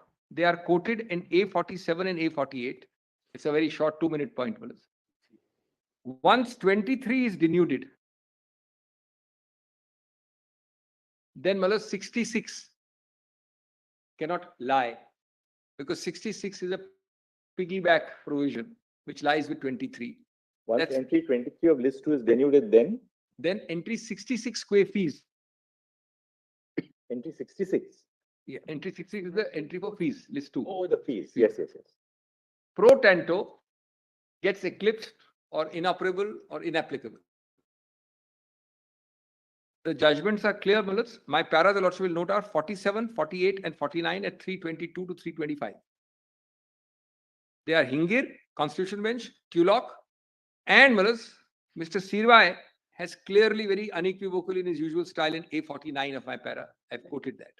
Said so. Not that Mullahs, any one person is dispositive, but this is Mullahs in the same trend. Now, Mullahs, the last point. Yes, I'm sorry, this should be said. The reason for this fifth point of 66 is para 110 of Kesharam. That will be, Mullahs, with great respect, ridiculously broad. It says all fiscal levies. Then your lordship will have validation of all fiscal levies by whatever name called, including 66 is a fiscal levy. Para 0 of Kesharam says all fiscal levies is clearly overbroad. And your lordship is, Mullahs, now laying down the law for. Now, lastly, Mullahs, just turn to page 338. This will take exactly 5 minutes. It's a very interesting 10-page analysis of Kesharam. I'll read less than a page and a half. 320, Scattered. 338. 338. Mullahs, Kesharam, with deepest humility, and this is grievously wrong. It's not wrong, it's grievously wrong. And why is it so? Again, it doesn't matter. Your lordship is 9 judges, but your lordship should know this, because it is really. So first para is C 1.1 at page 338. A point obvious: 5 judges cannot effectively overrule or sideline 7 judges. That's an obvious point. I've cited the case law, not required. That's my para 1.1. They had to refer it. With this kind of surgery, they could not have said 5 judges, we are interpreting, we are distinguishing. It's completely changing. Second error at page 339 of my note.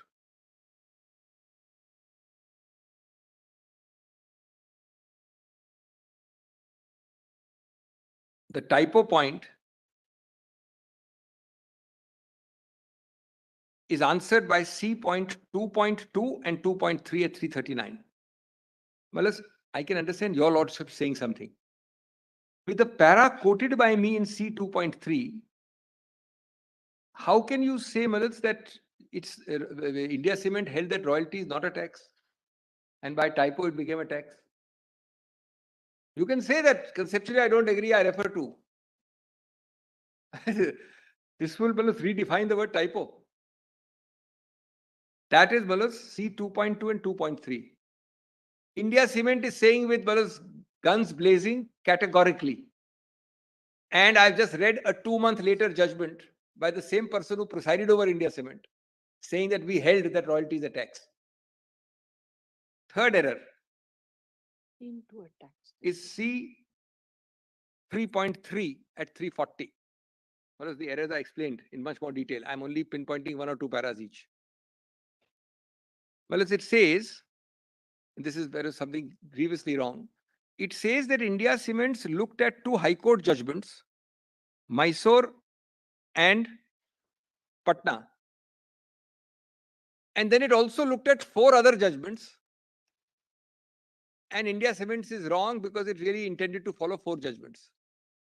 Now, this is answered very clearly in C 3.3. My lord is ticked. Those 2 judgments are given. 3.3 at page 340. Don't read it. Go to the real relevant parameters. 4.3.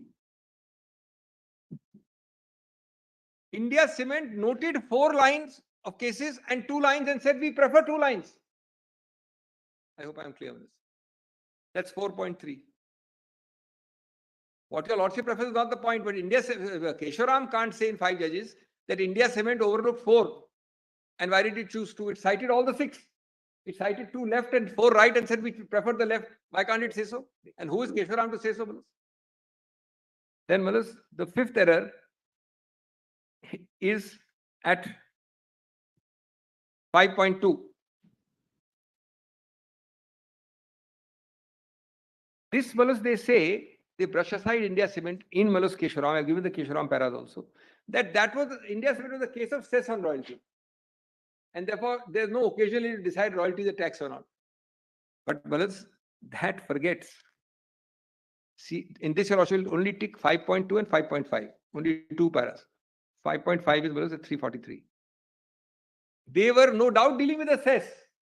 But the para says cess is a tax, royalty is a tax, therefore tax on tax we don't accept. It says clearly, the paras are quoted by me. Now we've seen the matter as a matter of first Very well. impression. So I'm done with it. thank you, Dr. And Singh. lastly, Mr. Singh, I'm deeply obliged, but the lordship will see the written submission for the few things Yes, I've sir. left out. I'm very Thank deeply you, Dr. Singh. Mr. Ganguly. I'm very deeply obliged for the Thank you. accommodation on time also. Yes, Mr. Ganguly.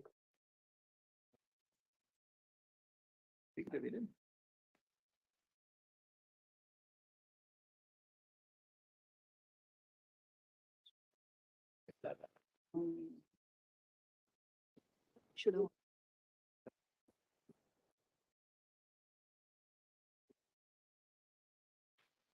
So the parties I've appeared for, I've given here.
May I please lordship's word?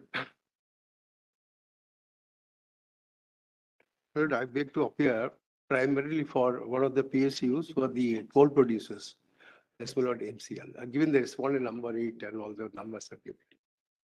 Lord, I have given my written submission to the first trench of our submissions. I don't want to.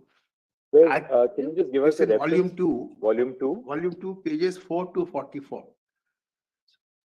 Lord, I beseech your lordships to kindly allow me not to read them, but I treat them as read, so that your lordships will have it, the text before you, and you know what I'm doing.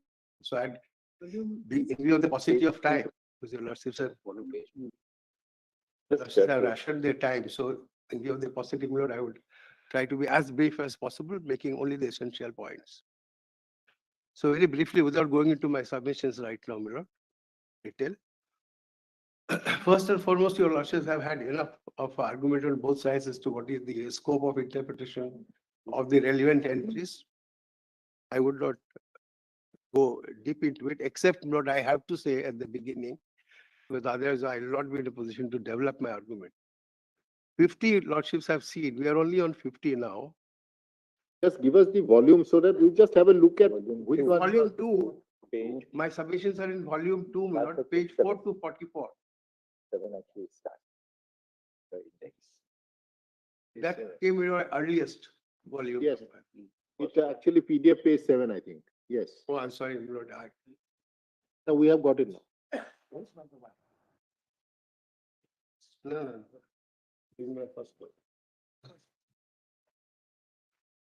And their second set of submissions, my lord, with reference to the particular coal mines, that your lordship will get, my lord, in volume 2G, page 21. These are the two sets of submissions.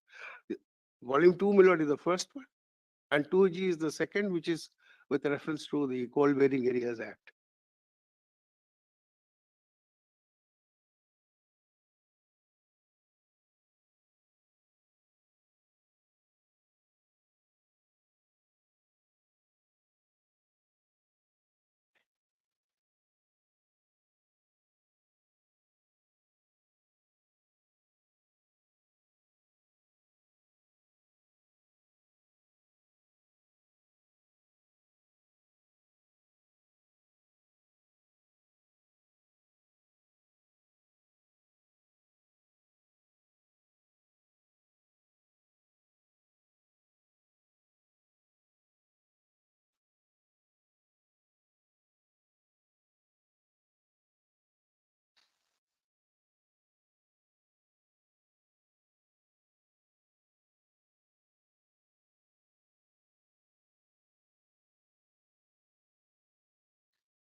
Right?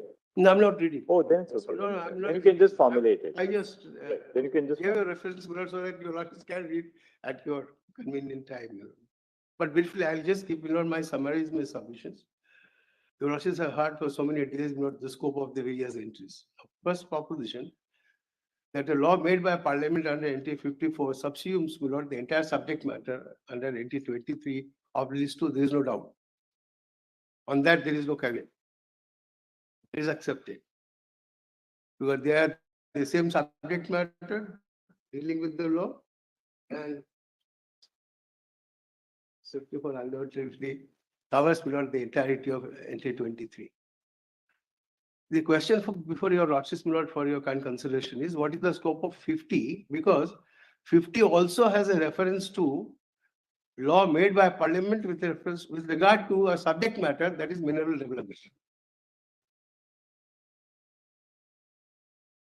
But even your first proposition may be a little overbroad. That a law made by Parliament under entry 54 of list 1 subsumes the entire content of entry 23. That may not be correct. Because then that would be glossing over the words to the extent to which. Quite right. To the extent Parliament has covered a field under entry 54, that field is taken out of entry 20. I agree with your lordship's observation, but only one thing I was wanting to say, no one has suggested to you that something else is left out in the 23 which is not covered, but this is a broad proposition. Right. Which is an accepted proposition. If there is some issue, somebody can say, no, there is still some, if it's left in 23, it's all right. Yes. But no one has claimed that they are such a right. And the decisions of this court, starting from Hingiri Rampur till India Cement, all of them say so. That NT 54 really subsumes, covers the entirety of the subject matter of NT 23. There is no caveat on that at all. Now the question is, 50 is a tax entry, no doubt. And that is how the arguments were advanced from the state, that look, you go by what the Supreme Court has said, since Sundaramaya, that tax entries are independent, other entries are general entries. Tax entries are not governed or controlled by this is true. That's the arrangement of the broad arrangement of the Constitution and various items in the 7th schedule to the Constitution. The broad classification. So I was not considering are there any exceptions at all. First, they were not considering that. Broadly, you see the tax entries are separate. The general legislative entities are different. They generally they don't overlap. But 50, everyone has accepted, my lord, that 50 is a sui generis provision. It is a tax provision, no doubt, but it allows a law made by parliament, which is not with reference to a tax entry, to control it by laying down limitations. A limitation, my lord, I think is the word of the word is used of wider import. Limitations will not have no limitation.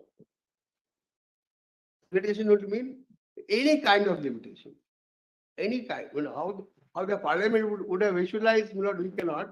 From time to time, you can only test the parliament's power when it has exercised that power of limiting the scope of entry 54. Whenever the matter comes up before a lordship's you will test it, whether it is limiting or not limiting. But there cannot be a broad theory that limitation means only A, B, C, D and not D, E, F. Limitation of the type that we look into from 54 itself, that is, has to pertain to regulation and Of development. course, no doubt. Those are the most important words, blood qualifying. So those words bring us back to entry 54, because entry 54 is the legislative entry which authorizes the parliament to make law on that subject. Regulation and development. I mean. To that extent, it is not absolute. No, it is not. It is. I'm not saying such. No, I mean, we just. It's a law trying made to by understand- parliament in understand what exercise you're of trying its to say. powers under power is of 246, but it's subject, which is a general subject. Parliament has been given the power to regulate this by limiting the taxing power of the state. That's the significance of this entry. Now, having said that, that's the scope. First step in the interpretation of entry 50. The next what my friend Mr. Singh was trying to argue. If you look at the entry, it is not a tax on minerals. That could have been so. Very simple thing would have been, Constitution to say taxes on minerals. And then you say what are subject to, etc., etc. But the Constitution makers have not said so. They've chosen a different expression, not minerals.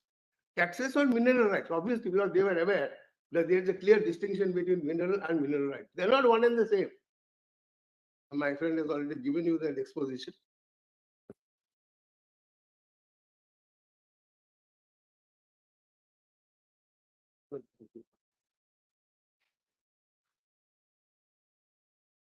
So therefore, while your lordships are interpreting Milord entry 50, kindly bear this in mind. This is my humble request. That the entry would have to be. I have to ask you.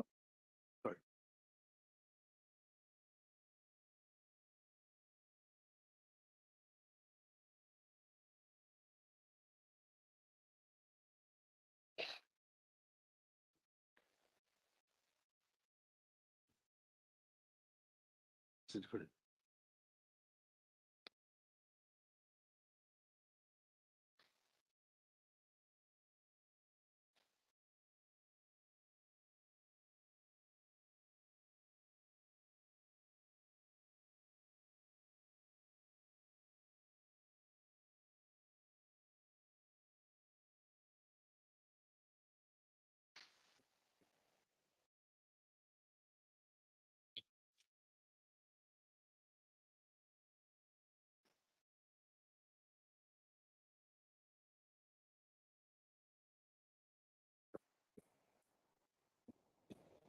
Quoted है, open.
4H.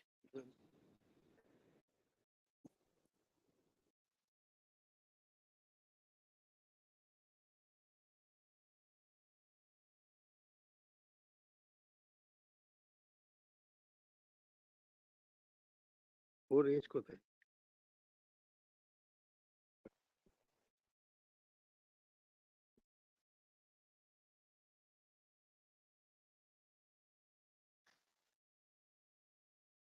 না, 4H নিয়ে।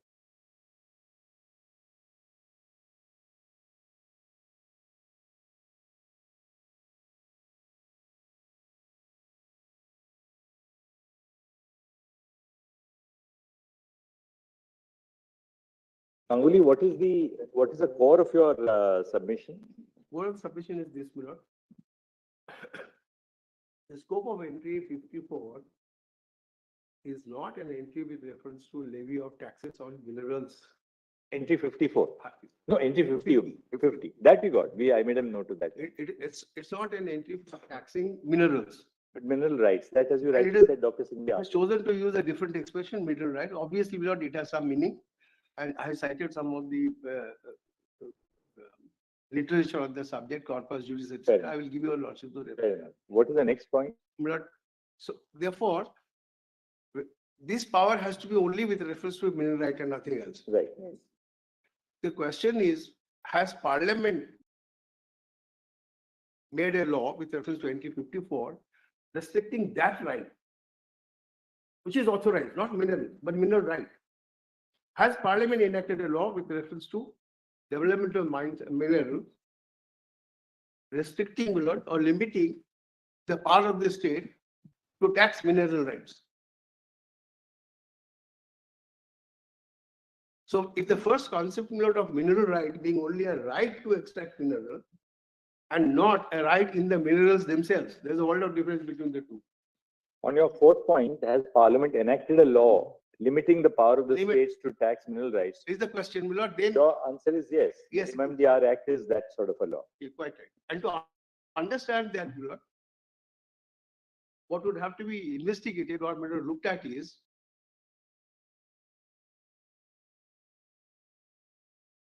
Yes. whether the parliamentary law really restricts the right of the state to levy of that kind of tax. So how do you, what is it, without reading the act, how according to you do you say that, well, that is a law which restricts a limitation under entry 50? Now, Milord, if the right is to only the mineral right, if the tax is to the mineral right, then that would only mean that someone who holds the right to extract the mineral, which will be Milord by a grant of a lease or some other authority. But then are you conceding the fact that there is no limitation imposed by Parliament on the right of the states to tax mineral rights? No, I'm not, they have their under the entry, yes. But now the next question is, has the Parliament put any limitation on that or not? Right. So I'm on that. has Parliament, one aspect is that you are saying it's not a tax on minerals, but a tax on mineral rights. Exactly. But according to you, has Parliament left the area of a taxation of mineral rights open to the No, state? it is not. That's what's coming to. Therefore, Milord, the law of the Parliament would have to be tested from that angle. Has it left open or has it decided? According to MMDR has not. Covers that. It covers that field. Right. It provides for levy of, Milord, for example, the dead rent. Dead rent is nothing but, Milord, a tax on a right to extract mineral in future time, as and when you think convenient for you. And another important thing you also notice, in the schedule, the dead rent, the measure of dead rent is not per ton, etc., as you find for royalty.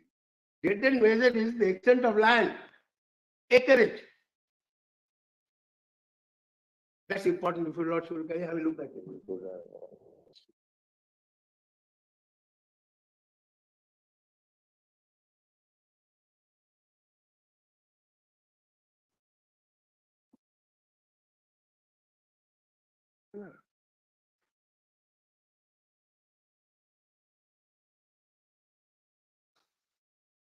Second schedule.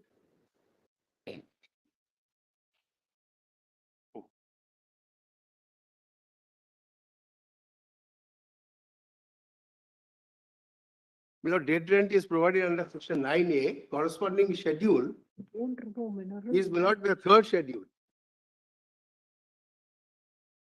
And I would invite your lordship's attention to that schedule because you have not been shown so far. That provision.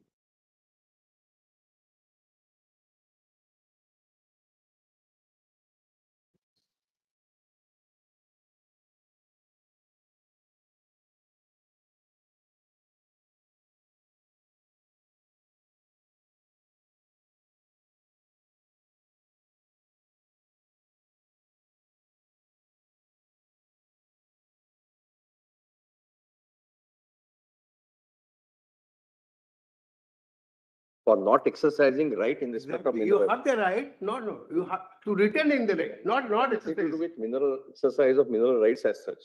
Because you are not utilizing the right conferred on you and therefore you are. No, paying you are, I would put it, this is your loss, I need to consider, but what I will say is, you are holding on to the right, therefore you have to pay this tax. Not that you are not exercising, you are exercising the right by holding on to. No, the but you right. pay That's all you either have. royalty or dead rent. If you are liable. If you are working, then of course, Right, whichever is higher. that is because that's not a mechanism to get more money, that's a different matter. Because it's an option for a lessee, either to work it or hold on to the right. But I'm only on the point, kind of similar to Schedule 3. That gives your lordships an idea as to what is there. Therefore, a lease of mineral bearing land is not like a lease of any land. Suppose the government grants a lease in respect of some land. Government is still, we know that they provide for forfeiture if you have not constructed within a particular period. The idea there is that, well, you have taken a lease for a purpose, you must utilize it for that purpose. Similarly, the same concept in regard to dead rent, that, you are bound to fully exploit the mineral potential of the land which has been leased to you. If you don't, Then you have to pay this. No, bro, there was a situation which I'll bring to your lordship. That's another point I have to make. There had been umpteen number of cases, my lord, where, I'm sorry, there lots of some discussion.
So my lord has seen this third schedule, my lord, it says. it's on acreage. Rates It's on of dead acreage. rent, It's on acreage. it's for acres. Per hectare per annum. So that is what is not contemplated to be the right of the state to tax under entry 50. But that is now being regulated, or you put it in the language of 54, limitation. The reason why it is on acreage is because no mineral is extracted. Exactly. Therefore, a dead rent. If But mineral it is is taxing the right. extracted, then it is a royalty on the mineral. Quite right, absolutely right. I bowed down to that observation. But when you are taxing the right to extract, that is the dead rent is in the nature of your right to extract mineral, which comes squarely under That is 80. the question, whether payment of royalty or dead rent, whether it is an exercise of mineral right is the question. Or it is something else. The exercise of mineral right is holding on to the right. When you exercise that right and you produce pursuant to that right, you are in a different scenario altogether. Because now you have accepted the mineral, they're out. Fair enough. Now, what is the next point, Mr. Ganguly?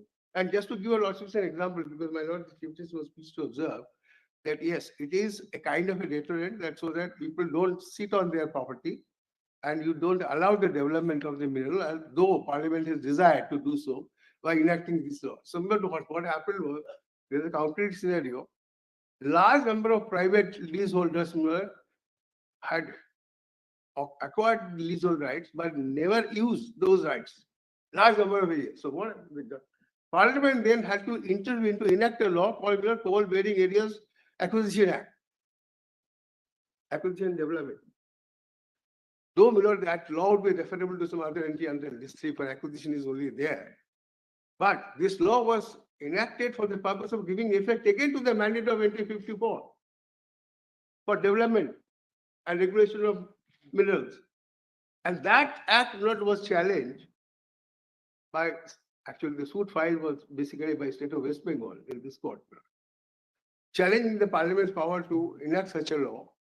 So their contention was, these are our property, how can you acquire our property? We are sovereign. So our sovereign rights can be acquired by parliament, that power is not given. The Rothschilds negative that argument and upheld the validity of the act. There is a constitutional judgment. I'll give you also that judgment. And then what happened, interestingly, as a result of that act, all rights of the existing leasehold rights, whosoever had it, right to extract minerals, those vested in the center under the act. But that act, Parliament authorized the central government to get the mines work through government companies on such terms, etc., as they choose to. So that act was given effect with that manner, where the government companies came in and did. States will not then question further to the government, to the central government, saying that we don't get any royalty from this because you have acquired our property. And it's a huge loss of revenue. So central government accepted this, and eventually Parliament amended the law in 1971 and made a provision under that act, introduced new provision, section 18A, enabling payment of royalty even in respect of these lands which are vested in the central government. That act I have to place before you, because one place in which I'm appearing that directly relates to that case. That act you also will find is that volume 4L. L. 4L page 2. Volume 4L, page 2 of that volume, you will get that act. I have to place that, I'll come to it immediately. What is the next point now, Mr.? Yes. The other point which has been already argued, but I owe a duty to the court to explain to your lordships what happened exactly in Keswaram. How did Keswaram come to be referred to a bench of 5 judges? That Keswaram itself extracts. I have to show you that. What is the controversy that the Keswaram was asked to decide? It was not whether the tax on royalty is a tax on mineral rights or on minerals, and whether royalty is a tax or these are none of these issues were conversed at all there. I'll immediately show you that that judgment. I will show you quite a few paragraphs. So the scope in Keswaram was completely different. This was not an issue at all. And much less reconsideration of what happened in the Indian civil. But I have to give it to the ingenuity of my friend Mr. Dwivedi. After the hearing was concluded by the Constitution bench, he came out with his hearing is closed. He came out, stood up to say, there is a point that there is some kind of a typographical error in the judgment. This was attempted to in an earlier case, in the Odisha Cement case, but given up. This was raised, so we asked the court, are you going to take up this issue now that the hearing is concluded? So Chief Justice Khare was presiding the bench, said, certainly not. It was a closed chapter. So nobody addressed any argument to that bench at all on this question. Whether there was an issue or not, let's not go into that. This is a factual thing. Why to go into all that? Actually, we will really go into a unnecessary quagmire, if we start now. No. This is an historic fact. Unfortunately, we didn't have the transcript facility in those days. To come another case then. Whether it was argued, not argued. Yeah, that's why your lordship find, Milord, lordship do not find any mention at all in the dissenting judgment of Yes, Ram, Justice Sinha. just that limited significance because that was one of the reasons why the reference was made to us. Now, once a reference is made to 9, I'll leave it at that, Milord. I only just pointed to how it happened, but that this is important to know, Milord, that in Kesharam, this was not an issue at we all. were a bench of 7, then certainly whether Kesharam could have done this, whether there was an error in adjustment would have arisen. So we would be bound by adjustment. We were a bench of 7. May I just take your lordship then through that Kesharam's decision only? No, not necessary, Mr. Ganguly. Not necessary. No, I'm not going to that. I'm only showing you what is the scope there and how it has been dealt with. That's okay. We'll look at your note. Something on the core now, if it is. Yeah. Otherwise, we'll conclude. Just one paragraph, Milord. Should permit me, volume 5 possible. Not necessary to read Kesharam. No, I will not. I would not read. I will only give you lordship the paragraph.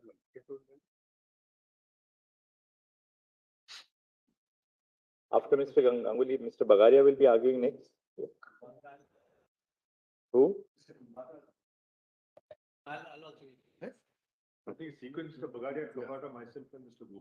Subject to 3 o'clock. Mr. Bagaria, Mr. Datar, Mr. Kambata, and then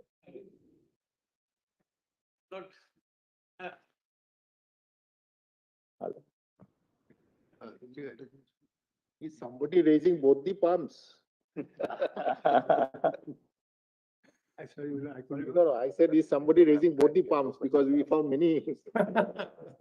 Only one.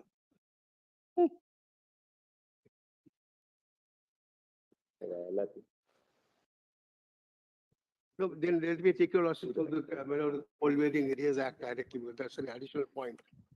So may I visit your lordship kindly to see, Milord? Volume 4L. what do you want to refer to it for, Mr. Milord, for the Polluting Areas Act, you lordships have not seen that. And where there is directly an argument that once the mines come out within the purview of that act, the tax at the entry 50 in any case not LDVable. So I want to show you also that act, how it is. But do we have to deal with that? Let a smaller bench deal with these issues, particularly, I think. What is the effect of the act? What is the effect of the act? We shouldn't really. Imposed by the parliament. No, this is also, Mr. Dwivedi, I think that's a better course of action. Isn't it? this also, Milord, Otherwise, we start interpreting individual legislations, then we'll miss some legislation. That's not the scope of this legislation.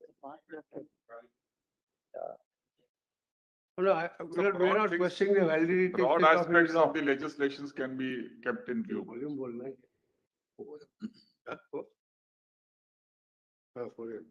Anything else, Mr. Ganguly? Or we So can now if you move also to just Mr. Bagaria permit me to, Milord, this is an act which is important for the reason that it will throw light as to the scope of Milord entry 50. That's why I just want to tell you also what it is all about. We are not asking you also to adjudicate on the nitty-gritty of that provision. No. So volume 4L, if you also will kindly permit me.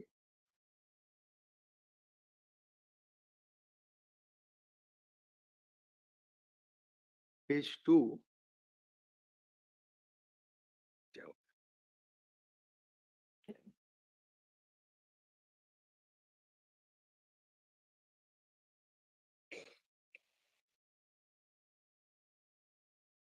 If you also will see the Milord, the objects and reasons at page 2. Show us the relevant provision, Mr. Ganguly. Yeah, Milord, the provisions are first, if you also will kindly permit me to. 4L. Yeah, let's go to 4M. First, see, Milord, the preamble. If you also not go to preamble, Milord, at page 5. Okay. You're making, and then we can maybe look at everything again. Section 4 is the preliminary notification which is issued Milord, by the central government once the central government has come to the conclusion that coal is likely to be obtained in an area.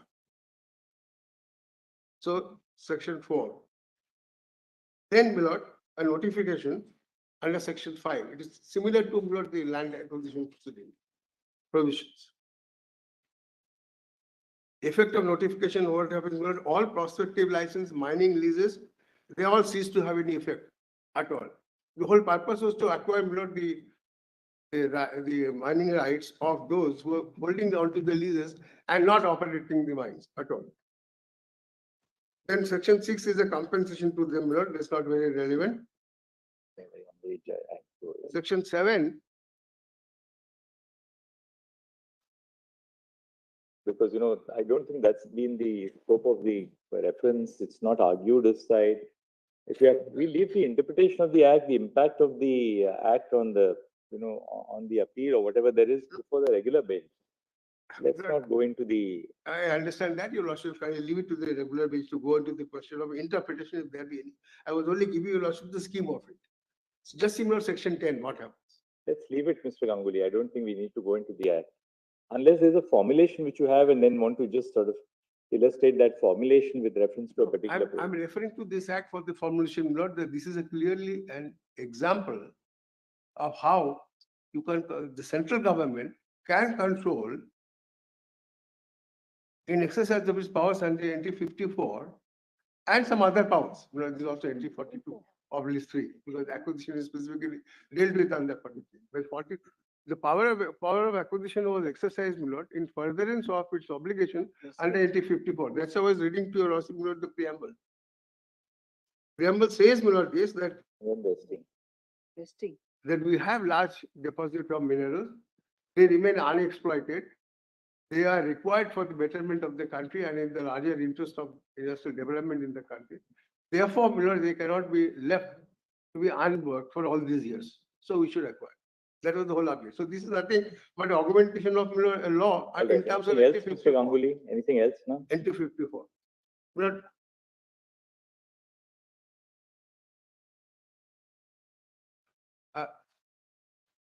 a few portions, my lord, I have to show to you losses from the India Cement judgment, just 1 or 2 paragraphs, to indicate how, my lord, India Cement dealt with the issue. So if you also kindly permit me, it is volume 1, page,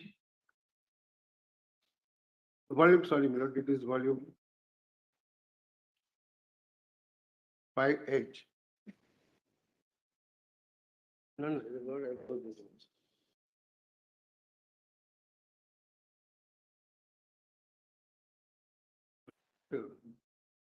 Volume 5. My lord, volume 5. Just reading it.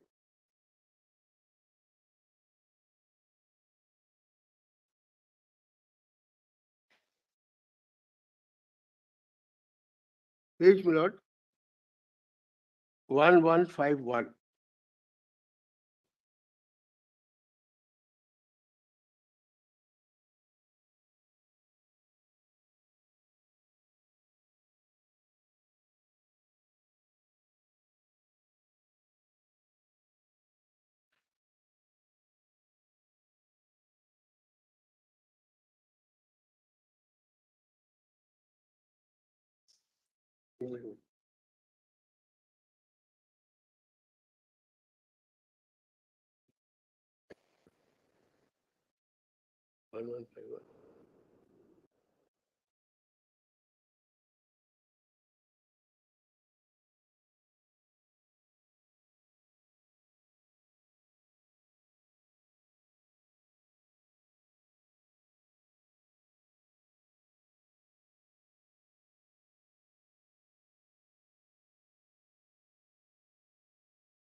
Royalties traceable to NT 20.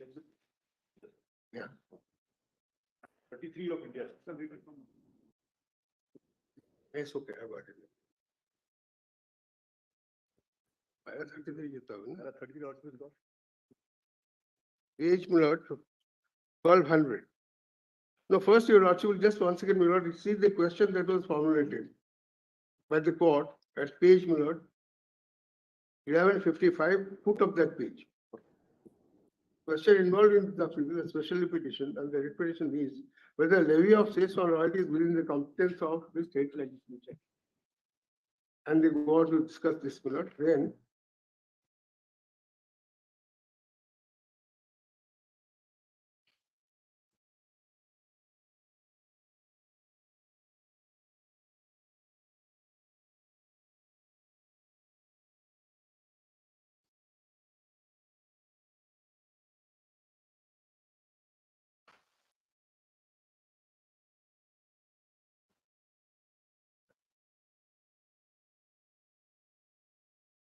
Well, first paragraph 24 at page 1166. There the lawsuits are discussing the scope of entry 15 of list 2.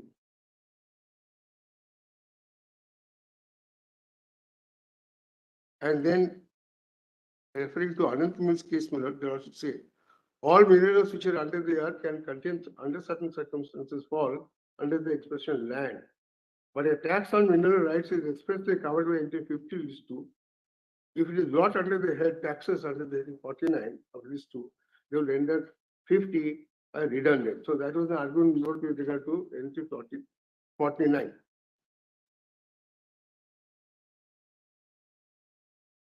Then kindly turn to paragraph 29 at page 1168, where the lordships are now discussing the case on HSI Murthy's case. Murthy's case was the issue whether Murthy has correctly laid down the law or not. And So Ganguly, what are you driving at actually? Paragraph 20. What are you driving at? What I'm driving at is, India Cement was directly concerned with the question as to whether royalty is a tax or not. Why? Because their lordships are considering the validity of the earlier judgment in Murthy's case. Murthy said, a tax on royalty, that's what it says, on royalty is a valid tax. So that was the issue which was before the court. The court was examining whether that is correct law or not. It is in that context, there was observed at paragraph 29, page 1168. The passage is quoted from HSI Murthy's case. Last 4 lines of the passage. After having said, that says is valid on royalty, the lordship says, our attention was not invited to the provision of any law created by Parliament. In the context of section 78 and 79 of the scheme of those provisions, it is clear that the land says in the truth a tax on land under entry 49 of the state list. This is what Murthy has held. Now they are considering correctness of that properly. Next paragraph, paragraph 30. It seems therefore 33 could be what you are driving at, I think. 33, para 33. Yes. I think that is where. I was going to 33, but I want to show you first also this, that the lordships found that section 9 is the provision under the MFDA Act, which covers that. That is stated in paragraph 30. And what the lordships have said is, last sentence, on that is tax on royalty is not a tax on mineral right. It would therefore be in any event outside the compensation.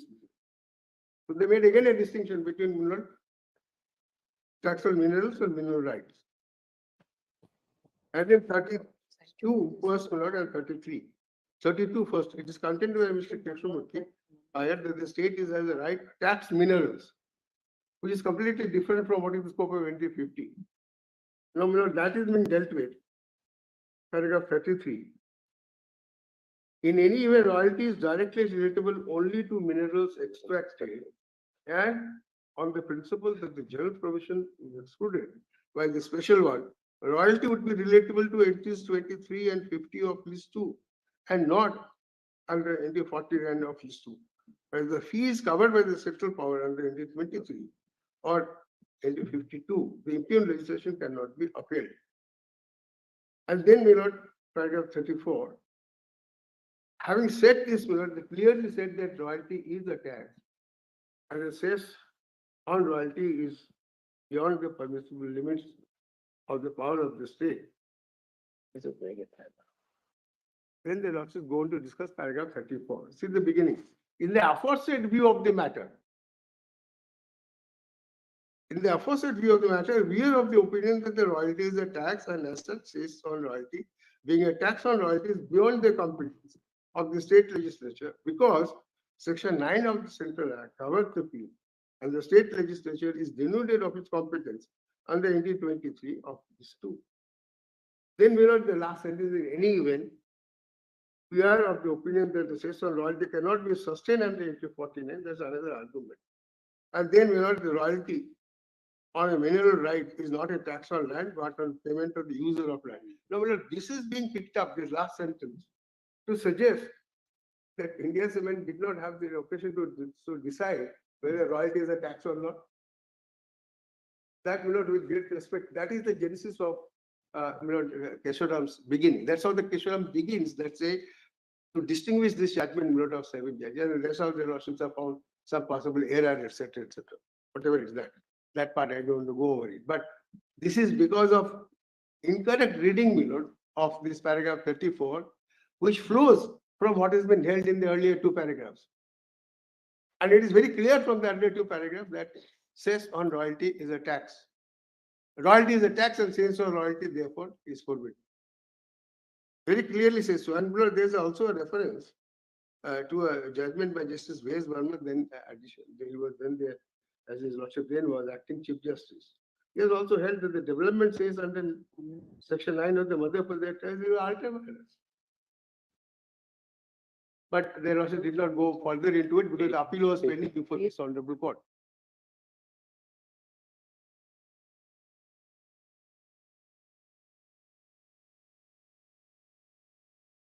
Repeatedly royalty.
But I was referring to that Coal Bearing Areas Act for the limited purpose, that how does that act also reflect on the interpretation that you're also going to place on entry 50 is this. That's a law which has acquired all the rights of the existing leaseholders. And then the government in further of its objecting under entry 54 for further development of mineral development has compulsorily developed for the purpose of mineral development. And that's how they appointed the government company. That act now provides by an amendment to Section 18A without payment of royalty. So these government companies are paying royalty to the state because of that new introduction under Section 18A is from 1971. At the same time, now there is a further demand under the what's the act from the same companies by saying you now have to pay a cess, which is not calculated again at the rate of royalty. Right. Thank you, Mr. Ganguly. We'll, now, after lunch, Mr. Bagaria, we'll hear you after lunch. For 15 minutes, we'll give Mr. Bagaria and then Mr. Dada. May I address after Mr. Bagaria? We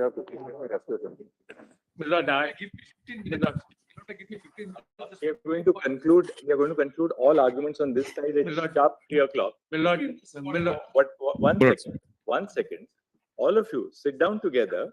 Whoever, 1 second. We are not going to do this. We are not going to haggle ration time between council. That's for you all. Between all of you, you decide you have got 1 hour. Who will take what? If one person takes the entire hour, I'm sorry, we'll have to conclude at 3 o'clock. So we leave it entirely to your good allocation on who will allocate, how you'll allocate time the last 1 hour before you. I'll take 5 minutes because my case is completely different. My English seems to be improperly understood. You may take 5 minutes, you may take 50 minutes, you may take 59 points, 59 minutes, 59 seconds. But that eats into somebody else's time. Just 5 minutes. All of you. Why don't you understand what I'm trying to say? Why do you understand what I'm trying to say? At 20 council, if we take 5 minutes for all of them, it goes to 100 minutes. So between all of you, at lunch as you leave the court, please ration out the time inter se. We are giving now 1 hour. We have made it, yesterday we said till 2 o'clock. We have extended it by 1 o'clock, by 1 more hour. 3 o'clock, Mr. Dwivedi will start arguing. Between all of you, decide how you will divide that 1 hour between ourselves. We have no difficulty. We'll hear everybody within that 1 hour. May I just say then that will your lordship segregate that Mahanadi coalfields and refer it to a regular bench? Will your lordship segregate Mahanadi coalfields? What should be segregated is done tomorrow.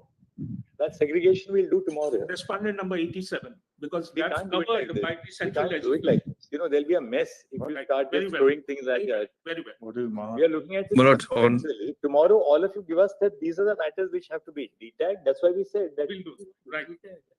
My lord, on behalf of the NTPC, we'd go by what the learned solicitor has said, my lord. All right, Mr. Bagaria, then after that followed by Mr. Khambata. Yeah. No, no, Yes, I'm- yes. And yes, yes, Mr. Bagaria, Mr. Datar, No, Mr. no, Khambata. Lakshmi put Kambata, he's got some difficulty after. All right, Let Kambata go first, I'll follow him. all right. So Mr. Bagaria, Mr. Khambata, and then Mr. And, Datar. and Yes. All within 1 hour. 5 minutes. All, we'll try, we will do it. If your lordship says so, we You have. may be entirely right, but just appeal to the seniors who are preceding you, that's all.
Not each of these three attributes are very, very carefully worded and very carefully put into the entry. My lord, what is the uniqueness of this entry? Must have been submitted and adopt all the submissions of the learned solicitor. And the taxing entries in list 1 and list 2. This is the only entry providing for subject to limitations, subject to any limitations by Parliament. So that sort of restricted coverage is not in any other entry. Kindly mark the expression subject to any limitations. So, my lord, the entry itself is not unrestricted. The entry itself is giving the field, as your lordship said, well, these are the entries for the legislative fields. The field relating to taxes on mineral rights. That field is allocated to the state legislatures. But that allocation itself is conditioned, restricted, and subject to. But that conditioning can only be by a law, imposed by law, made by the Parliament. And that law must relate to mineral development. Parliament may make any sort of law. It may make hundreds of laws. But no, for imposing the restrictions under the entry, it must necessarily be a law relating to mineral development. Well, these are the three attributes, very carefully chosen words. Any limitations imposed by Parliament by law relating to mineral development. Now, if you look into the lists, the only entry providing for a law made by the Parliament relating to mineral development is 54. Because law made by the Parliament is only in list 1. Leaving aside list 3 for the time being. And in list 1, 54 is the only entry. Kindly also mark at this stage one important fact. I checked up all the 3 lists. This expression mineral development that appears only in the 3 entries today, what is being considered by my lords. 23 of second list, 50 of second list, 54 of first list. All the 3 lists, they use the expression mineral development. This expression is not appearing in any other list. So what is the significance? Immediate question your lordship raised, my lord, earlier also. All right. If that be so, how do you denude the state legislature of the power to levy taxes on mineral rights? My utmost respectful submission is that denudation automatically comes in by reason of the entry's own limitations and restrictions. That is a constitutional limitation inbuilt in the entry.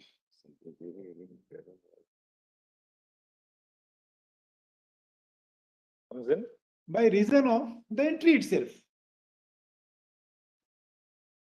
How that comes in? The moment there is a law made by the Parliament under 54 by 1, 54 list 1, and that touches on the mineral development, then to that extent, the denudation occurs. And the entry's power gets eclipsed to that extent.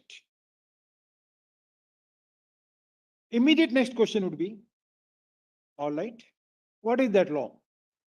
and what is that extent? Yes. What is that extent? Absolutely.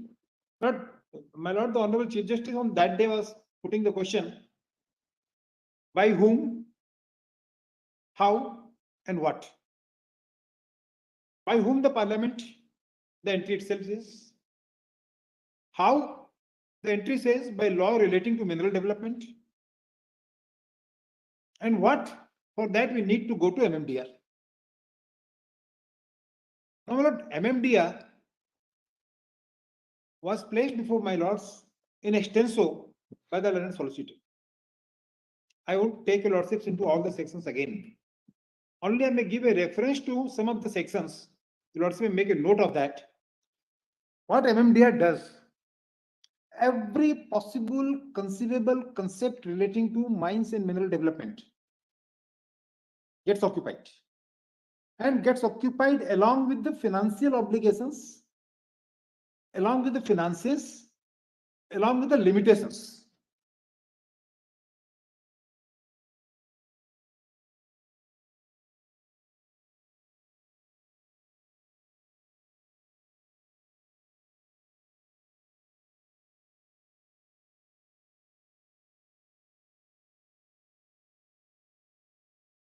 And if that be so, if that is the correct reading of MMDR, what necessarily follows, subject to any limitations imposed by Parliament, that comes in. So that limitation on the state's powers. But assuming that the MMDR occupies every possible field of mines and mineral development, does that impose a limitation on the taxation of mineral rights? That's the question you have to answer. Does that impose a limitation on the taxing power? Right. Taxing power. That is the question. Right. That is the question. Which are those provisions? Just tell us. Well, the provision, I'll tell you lordships. What MMDR does, your lordships have seen the preamble and other things. Right. Statement of objects, etc., etc. There are 2 or 3 very important features of the MMDR. Yes. All possible conceivable rights, reconnaissance, mining, and other connected obligations and rights, they're all taken care of in MMDR. Connected to that as an intrinsic measure to the development and regulation, MMDR provides for various financial obligations which are in the nature of imposts. I will not use the expression tax for the time being, but they are imposts. Whatever meaning we may give to impost, that is defined in 366, let us confine to that meaning. So different types of financial obligations are being created by MMDR. Not only created, my lord, along with the limitations inbuilt into each one of them. So the moment that limitation on the financial obligations gets created by MMDR specifically, then those limitations cannot be breached. Then that is what is the occupying of the entire field. That entire field is getting occupied by reason of making the provisions for mines and minerals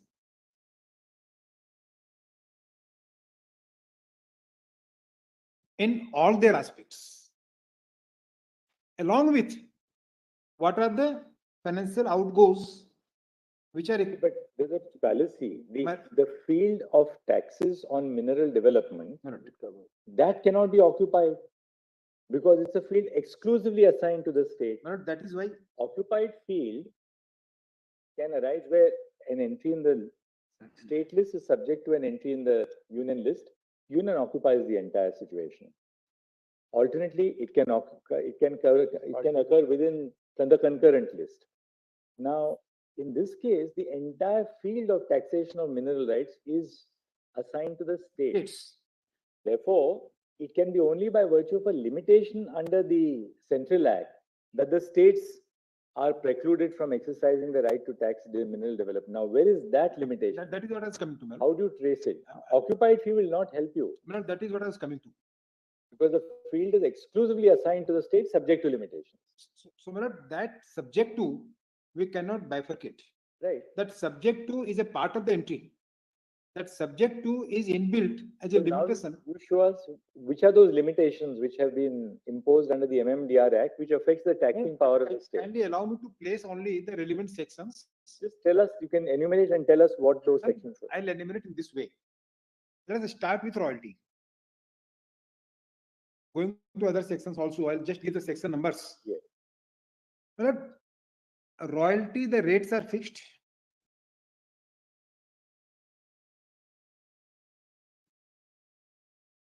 They are on all India basis to maintain the uniformity by reason of the national importance of minerals.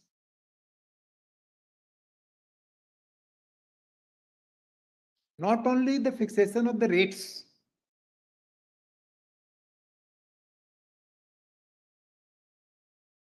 they are coupled with the right given to the parliament under subsection 3 of 9 to amend or enhance over 3 years. Parliament itself desires that revisional process or exercise cannot be done in violation of subsection 3. Right. So the totality of the rights, totality of the outgoes, totality of the imposts that can be levied in respect of that particular exercise that is inbuilt in the section. Now, if on that, what is royalty? My lords have been discussing it for last few weeks. One thing cannot be denied, whether we call it a tax, whether ultimately what your lordships holds. Definitely, the right in that mineral, which is taken away after extraction, that is parted with. That mineral is gone. And that is why it is on per metric ton basis or ad valorem basis, depending upon how much do you take and extract and dispatch or you consume.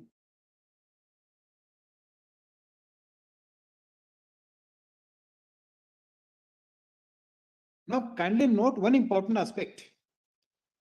In any of the 3 lists,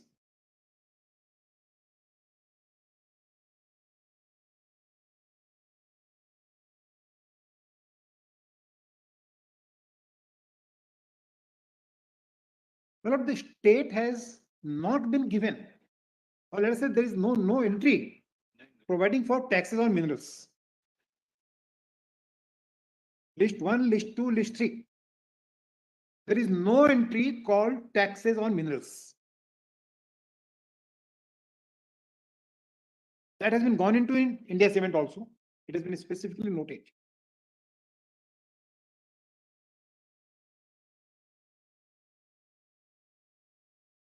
So the only entry on which state can fall is 50, taxes on mineral rights.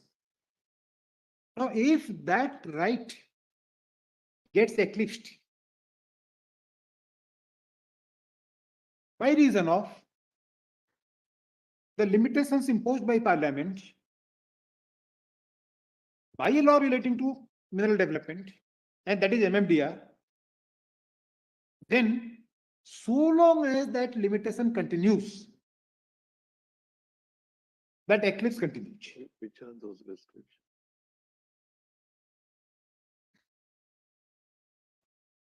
Bagaria, you have 5 minutes to go for your 20 minutes to end. Please tell us which are those restrictions, which are those limitations under the MMDR. Can you just make a note of the sections?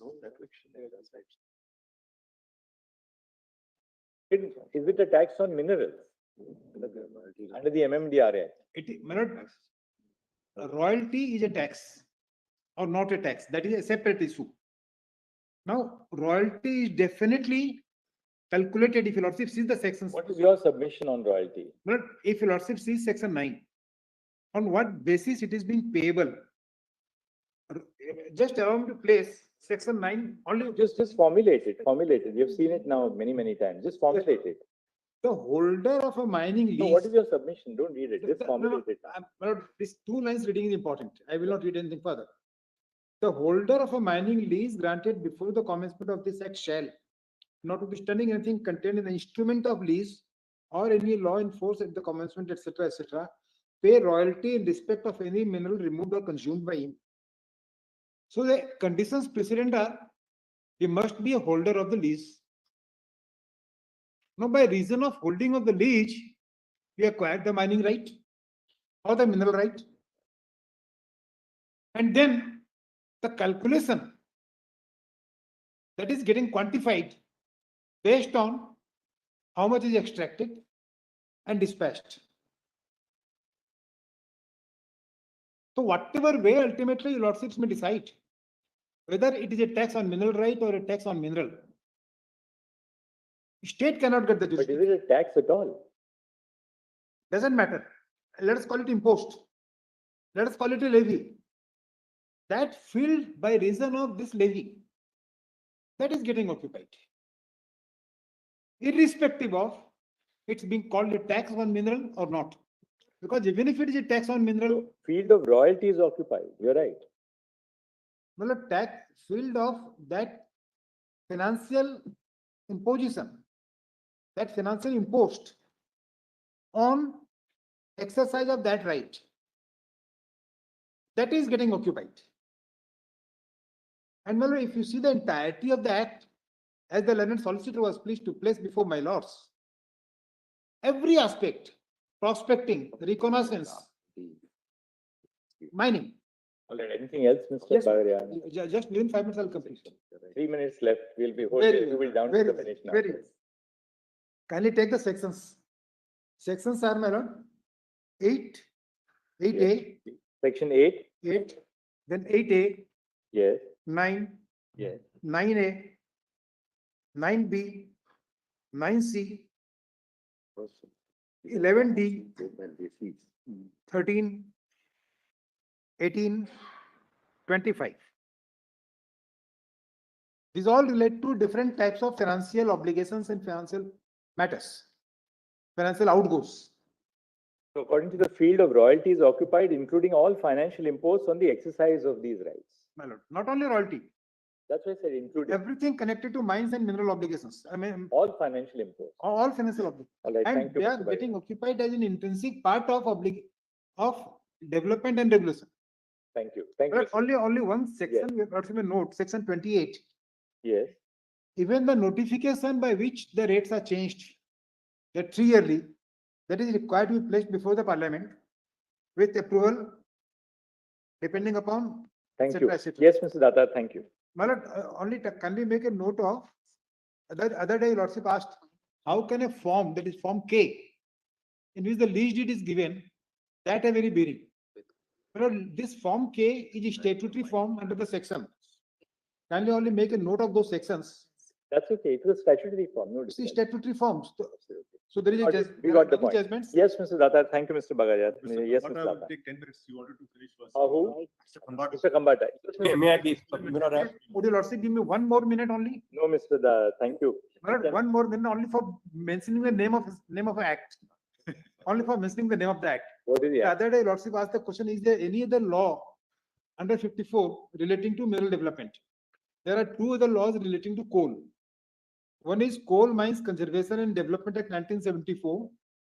That is at page 1873 of volume 4. We'll look at it. Yes, Mr. Kambata. No, I'm grateful to your lordship for giving me this opportunity of addressing virtually. I'm sorry, my lord, for personal reasons, I couldn't be here physically before your lordship. So, my lord, I'll restrict myself. I have 10 minutes and I've heard the argument, my lord. I know what apprehensions are troubling my lords, and I seek to address those. Lord, I want to make 5 points on entry 50. As we have seen, entry 50 permits the states to tax mineral rights, but it is subject to any limitations imposed by Parliament by law. The first submission, therefore, is that the states do not have exclusive competence to tax even mineral rights. I'm not getting into the issue of whether mineral rights is narrower than minerals, but that has been dealt with. But whatever the subject matter is, the states do not have exclusive competence. It's always subject to Parliament. I say this because if my lords see my written submissions in volume 2G, pages 2 to 17, I have extracted a portion from the case in HS Dhillon, which enunciated the test thus. It said any tax, any matter, including tax, which has not been allotted exclusively to the state legislatures, will fall into the province of Parliament. Because as we know, Parliament has the residuary power to tax under Article 248(2) and read with entry 97. So unless it is allotted exclusively to the state, it would always fall within Parliament's power. That's point number one. My submission is... Mr. Kambata, Yes, madam. allotted exclusively to the state legislatures is not inconsistent with limitations on the exercise of the power. That is right. That is right. I accept that. I accept that. I accept that. Therefore, the field is not given to Parliament. The field is exclusively assigned to the states, but it is limited by a law which is passed by Parliament in the interest of mineral development. Lordship, please. Maybe take that, my lord, as the first. I accept that. I'm not saying that Parliament can step in without imposing those limitations by a law relating to mineral development.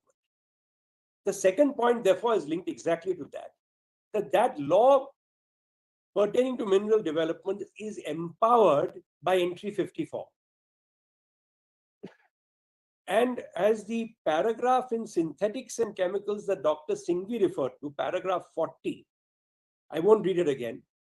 It says entry 50 is the one exception to the rule that a power to tax cannot come from a general entry. It says the power can come from entry 54. That's what 7 judges of your lordships held in synthetics and chemicals. More importantly, and I rely on Sirvai, a passage from Sirvai as well as in Hindstone of your lordships, the judgment, the power to regulate will include the power to prohibit absolutely. And if my lords would kindly see my written submissions for one moment, at page 7 of those, para 18, I've set out the passage from Sirvai, which might be of some assistance. Page 7 of the written submissions, para 18.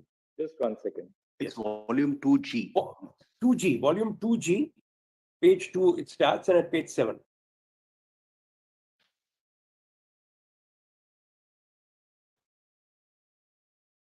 My lords have that?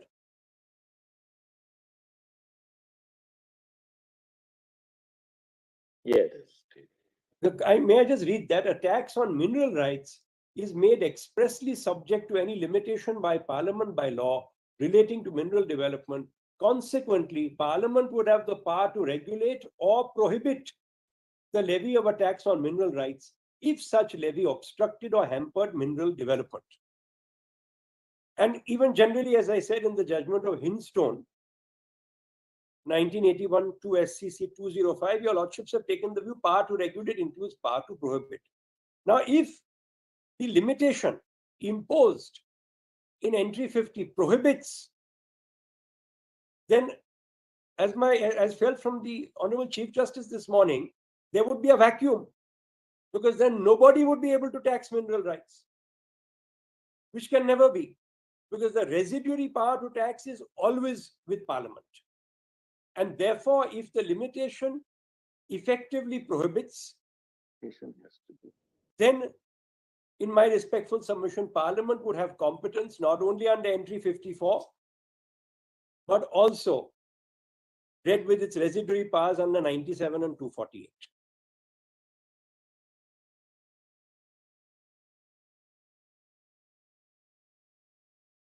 And the third point is, of course, the very language of entry 50 by law relating to mineral development imports the fact that in this law, limitations at least can be put on the taxing power. Therefore, they can be related to the field of taxation.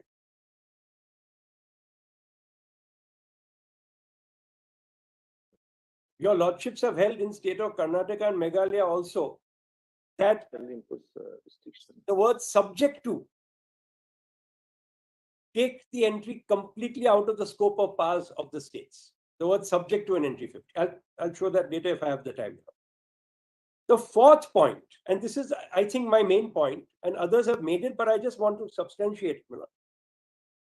Entry 54 envisaged a complete code on the law relating to mines and mineral developments. And this would include taxation because of the language we find in entry 50. We've seen the sections, they've been shown to my lords by the learned solicitor. They are extensive. They purport to cover the full range of matters as was held in Tulloch's case at para 12 and 14. But specifically, there is a section 25, which we saw this morning, which permits the government to recover any areas of rent, royalty, tax, fee, or otherwise. Expressly uses the word tax, which means the scheme and scope of the act is expressly, it covers tax as well and a recovery of tax. And Dr. Singhvi has already pointed out why royalty is a statutory impost. Dead rent under 9A would be clearly a tax. And even 9B and C are cesses computed on the basis of royalty, which are in the nature of taxation or impost. Now, the legal consequence of a complete code, as your lordships are familiar with, I have set out at paras 30 to 35 of my note. My lords would kindly quickly go to page 11. Your lordship's judgment in the arbitration and stamp pack matter. I've set out the passage at page 11, relying on the genesis of an idea from Justice Tulsapurkar sitting in the Bombay High Court, that if an act is intended to be an exhaustive or complete code, it impliedly excludes all other laws. So a complete code on mines and minerals which includes the power of taxation, will exclude the state's power. And I've set out a passage from Sirvai. If my lord will just see that at page 11, para 31 of my note, he actually refers to what the consequence of the MMDR Act is was entry 50. He says, and I quote in para 31, in the first of these cases, relying on a judgment of the Mysore, it was also held that the state legislatures lost their power to legislate under entry 50 list 2, and the provisions of the Central Act of 1957, and particularly section 25 of that act supported this conclusion. The fifth point is that under our constitutional scheme, limitations include implied limitations. They are not limited to express limitations.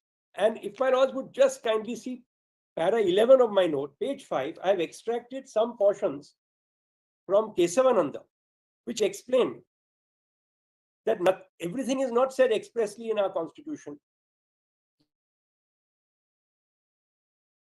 And they can be implied either by necessity or from the scheme of the constitution. If my lord would just see para 11, page 5. Just the first two extracts, I'll just read. From Justice Sikri's judgment, para 210, I come to the same conclusion by another line of reasoning. In a written constitution, it is rarely that everything is said expressly. Powers and limitations are implied from necessity or the scheme of the constitution.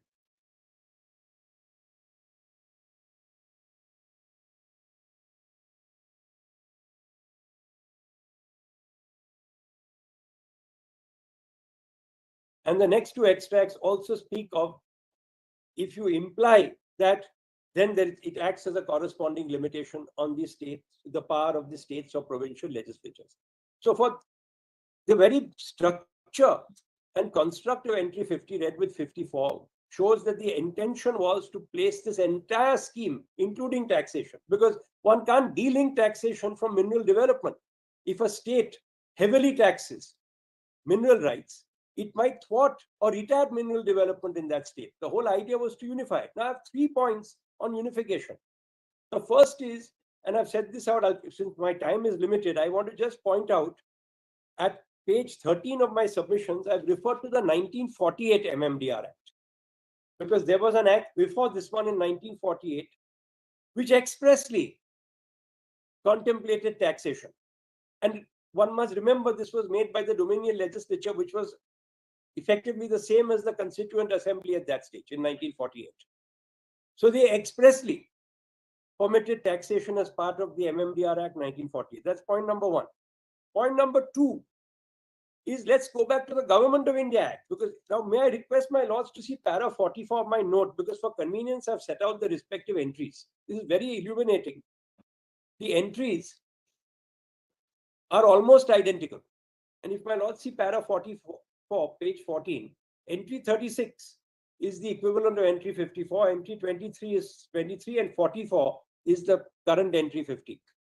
Now, there are debates of the House of Commons. I agree that they're not authorities to be cited, but it's illuminating to see those debates. And if my lords would just see, I've extracted them for convenience in the annexure to my submissions at page 18. I would have shown them at length, but there's no time. So volume 4, they are contained in volume 4M from pages 54 to 58. And the anxiety of members there was to put to the then Solicitor General in England that should not there be a complete code, and should not all powers, including power to tax mineral rights, be vested in the federal legislature, and on provisions near identical to ours.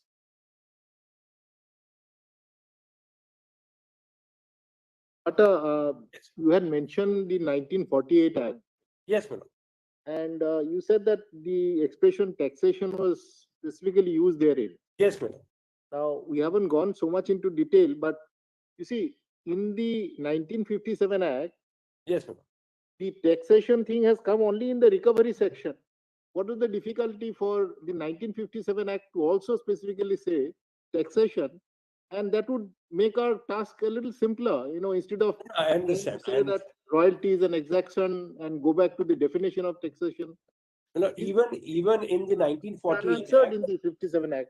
Although you may be right there that the Union government has the power to exclusively sort of pass laws on the subject, but has it denuded to the extent of taking away the right of the state to also impose taxation on under entry? My lord is right.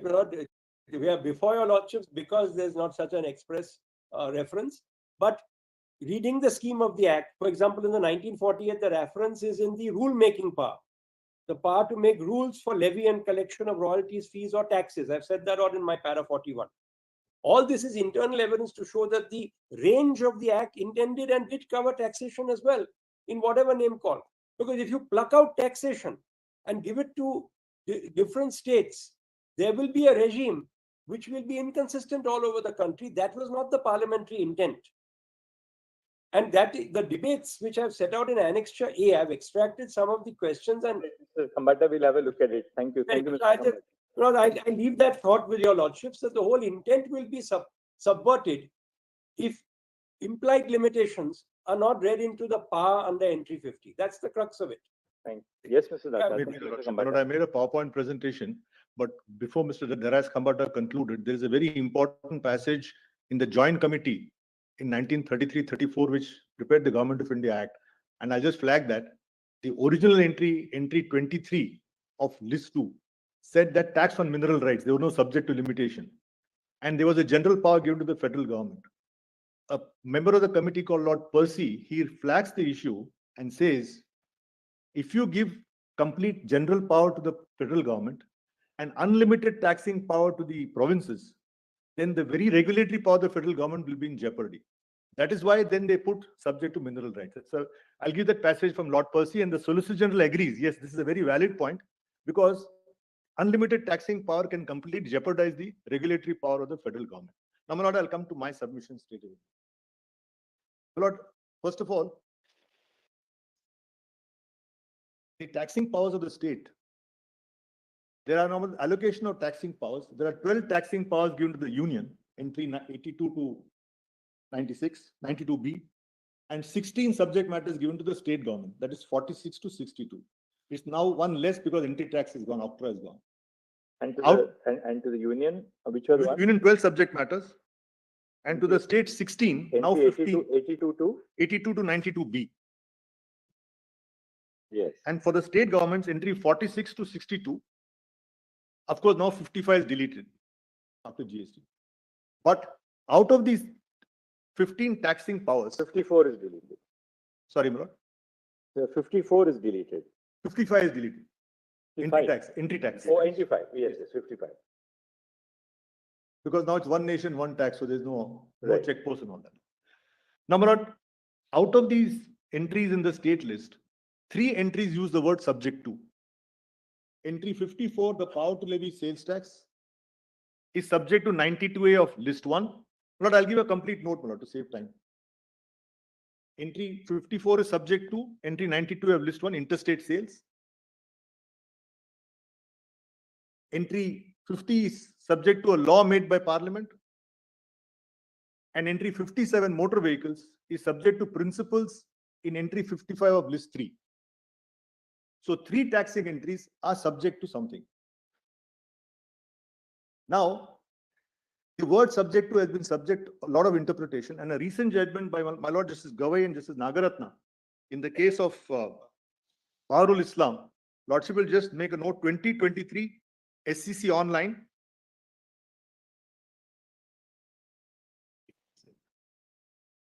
Page 79, 2023 SCC online, page 79. Para numbers 85 is the most important. Subject to means yields to. So a taxing power which uses the word subject to X must yield to X. Now take 50, I'll not get into entry 54. If I have time, I'll mention that. So 50 says subject to a law made by Parliament. So my submission is this taxing power is still a state power. There's no question about it. Because all the money goes to the state. All the money goes to the state. But it is subject to a law made by Parliament, meaning the taxing power of the state must yield to parliamentary legislation. And what has parliamentary legislation done, Lord?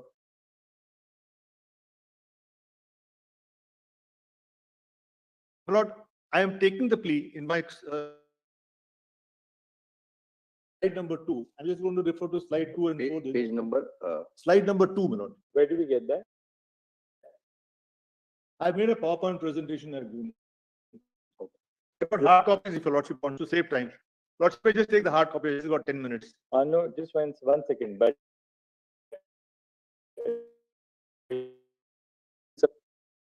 volume 2 is there. Volume 2, what page? The PowerPoint is there.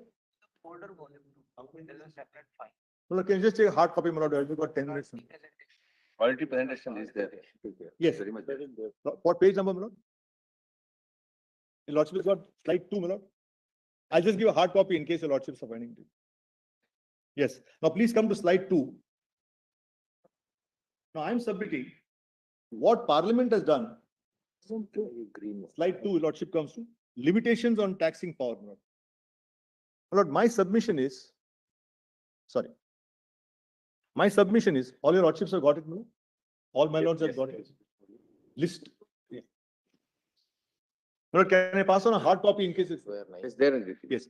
Now, my Lord, I am submitting that when you say taxes on mineral rights, when a legislature has the competence to make a law relating to tax, it basically can decide on 3 components: the levy of tax, the assessment of tax, and the collection of tax.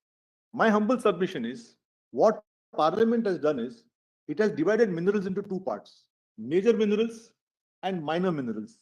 On minor minerals, under 15, state can levy tax. In Tamil Nadu, they call royalty on major minerals. They call it seniorage on minor minerals. But both are basically taxes or imposed. Now my submission is, why did Parliament do this? Parliament did it, in my humble submission, to impose financial guardrails or financial limitations in national interest. And I'll draw parallel to sales tax. So the first submission is, Parliament has imposed limitations on major minerals. They have set out in second schedule what are the major minerals. They have specified how much you can tax, either so many rupees per ton or 5% ad valorem, 20% ad valorem. And then, my Lord, allocation of taxing power, taxing revenues. Insofar as 9 is concerned, Parliament says entire thing goes to Consolidated Fund of State. Come to 9B. 9B, District Mineral Board, it says it will go to the district, doesn't go to the state. It goes to a trust to be used for the purpose of the district. So what Parliament has done is, this is how the taxing powers has been regulated by Parliament. So they make a law which imposes the levy, but the entire funds go to the state. And this is what I've said. Now, my lord, kindly come to slide 4. Please come to slide 4. I have drawn a map of Tamil Nadu. Lordship has got the map of Tamil Nadu. Yes. But what I've done is, what is the Lordship kept asking the question, what is the interplay of 49(2) with entry 52? Now I'm just making a suggestion for Lordship's kind consideration. Now, tax on land and buildings, land will be a genus and mineral lands will be a species, because not the entire state may not be a mineral. So what I'm submitting is, under the Mining Mineral Development Regulation Act, you have reconnaissance permit, you have this permit, and ultimately a mining lease is given for a period area not exceeding 10 square kilometers. It can be extended depending. So some mines can be 30 kilometers, 40 kilometers, etc. I'm just suggesting to your Lordship that whatever is the black dot represents the area for which a mining lease has been allotted. And who gives the mining lease? The state government with the approval of central government. You make an application to the state. And so my humble submission for Lordship's consideration is, the black dot area is the entry 50 tax. Rest of the state is the 49 tax. And on the black dot area, they cannot be both a 49 tax and a 50 tax. That's the submission. Now, my lord, third point on why royalty is a tax. Lord, I'm very clear, royalty is a tax. You can call it impost. That's not quibble on words. It is a tax, it's an impost. And why do I say it's a tax? On India Cements, where Lordship sees, the opening page of India Cements is page 1155. And at 1156, my lord, Justice Nagaratna asked the question, what is this royalty? The opening paragraph of Justice Mukherjee's judgment says, India Cements is paying royalty at page 1156 under the Mineral Concession Rules 1960, which is under the 57 Act. And please see, what do they say? Royalty, limestone, government land, 75 per ton, subject to rebate. The schedule. Now, my submission is, what are the indicia for a tax? Typically speaking, because if you apply the Bambach test, royalty is not a tax. What is it? Is it consideration? Is it rent? It fails because the indicia for a tax is alteration. All these are factors which are very, very unique to a tax. Consideration under 2D contract is nomen juris. It relates to a contractual relationship. In DK Trivedi, Justice Madan said, a mining lease is not an ordinary contract. So my humble submission is, royalty is a tax. That's the first submission. Secondly, the District Mineral Board is a percentage of the royalty. That is also a tax. And finally, my lord, I'll say why India Cements was wrong. Oh, sorry, why Kesoram was wrong. India Cements, what happened was, the royalty was under these mineral concession rules. Parliamentary levy, parliamentary rules. The Tamil Nadu government under section 115 and 116 of the Panchayats Act said the cess will be at 45% of the royalty. They said 45% of public revenue, and then they amended the explanation and said land revenue in public revenue includes royalty. Now, Kesoram says cess on royalty is a tax, but royalty is not a tax. In my humble submission, it's a logical fallacy because 99.99% of the cases in tax law, everybody who practices tax knows, cesses and surcharges are piggyback levies. They're always related to a mother levy. Education says 12.32% of the service tax. Higher education says 0.6% of income tax. So if the cess on service tax is a tax, then it's paradoxical to say that the mother levy is not a tax. And that's exactly what Kesoram does. They say, no, royalty is a tax is a typo, but cess on royalty is a tax. Now, if cess on royalty is a tax, by logic, my lord, the royalty has to be a tax. I'm putting the inverted paradox. And finally, my submission is royalty is also tax because it satisfies all the 4 tests of Govindaram Gangasaran. Your lordship sees, I've given in the last slide. What are the 4 attributes of tax? I've given him slide number 8. Taxable event, person liable, rate of tax, value or measure. All these things are satisfied. And finally, not just 1 minute to say how Parliament subjects it to levy. Take sales tax, not just what I'll conclude. Entry 54, till this Bengal immunity, Lordship, was a full confusion in Bengal immunity, which state can levy tax, United Motors and Bengal immunity. Ultimately, the validation was held in MP Sundaramaiah. After the 6th Amendment, they introduced 92A and said what was an absolute power of the state was taken away and made subject to 92A. So what happens in 92A? Central sales tax. Central sales tax puts 2 limitations. It under section 14 makes declared goods, which include many of the minerals also.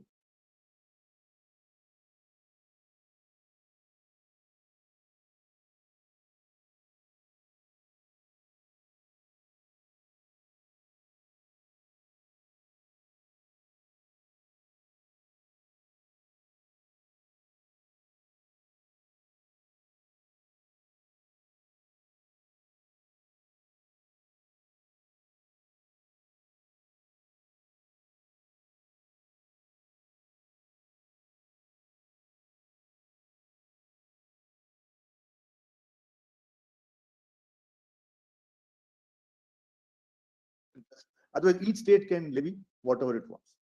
Thank you, Mr. Datta. I think I'm less than 10 minutes.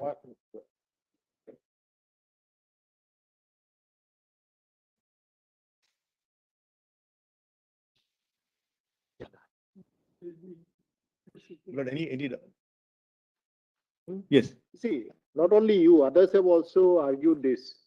Money going back or the entire money is usurped by the state. Should that be the logic for? Yes, I'm very grateful. But I'm just, my Lord Chief Justice also raised the point. You keep saying it's a tax on, it's a state tax. Just think for a moment. Just suppose Parliament tomorrow says, I will make the law and I will keep the entire money with me. That could be a serious challenge because you can't make it a state levy and the entire funds goes to the consolidated fund of India.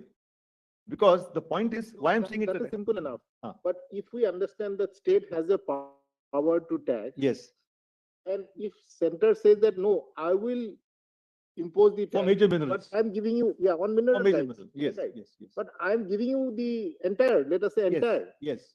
Does that satisfy what is given to the state under list 2? Lordship may not just take giving. Despite the Yes, yes. Lordship may not just take giving. Entire assessment is by the state. Collection is by the state. Special courts are set up by the states. All the Parliament is doing is don't go haywire in a levy. Suppose they levy to the state government. Then any state government can levy any tax. So what I'm submitting is the very fact that the entire money goes to the state itself shows that the state is not denuded of their taxing rights, taxing money. All happens, the ceiling limit is imposed. Like in sales tax, once you're a declared goods, you can't put more than 5%. Sorry. 56 interstate trade is Exactly. only by the central government. Pardon me? It's only by the parliament. Yes. Under Again, what happens is the power under Article 286 yes, with regard to interstate sales. only the parliament. Only when Parliament can levy. Only machinery is by the state. Yes. Why I gave the analogy? From the power to impose a tax. No, why I gave the analogy is after 6 years of independence, the state's absolute power became subject to limitations. Now, limitations can be in any way Parliament wants. In sales tax, what did they? They said not more than 5%, only single point levy. For minerals, they said major minerals you can tax in the second schedule at these rates. So now suppose it is 8% ad valorem, it's an all India tax. Whether you find the coal in Bihar or you find the coal in Karnataka, it's an 8% tax. So feeling the heat from behind? Very much, my lord. Unfortunately, I can't be pushed in front. Thank you, Mr. Datta. Now, Mr. Datta, you have to tell us who is following now next. Mr. Ghosh is following. I mean, he wants 1 minute to. Just a minute, I'm going next subject to what. No, no. 90110. Bro, the detagging I'll give the note tomorrow in my matter. 90110. I have only 3 points to make and I will not take more than 10 minutes.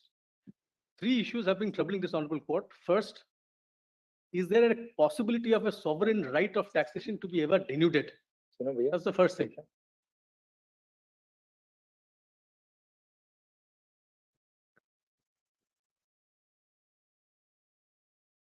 whether the sovereign right of tax of a state can ever be denuded. That's the first question that has been troubling my lords. The second, has such a denudation ever happened under the current context? And third, whether the parliament can arrogate that right of taxation under 1897. These are the three very particular things, my lord. Insofar as the first issue is concerned, my lord, I'd like to place a judgment of the US Supreme Court, where the issue was of mineral right taxation exercised by the tribes, the Apache tribes. The Apache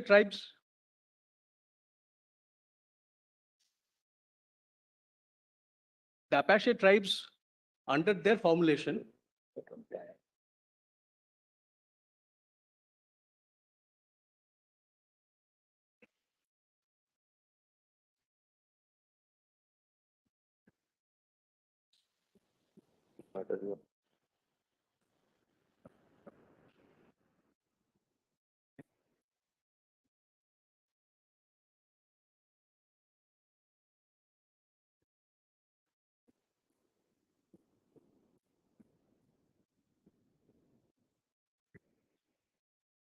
Lord, this judgment I had given it to the court master.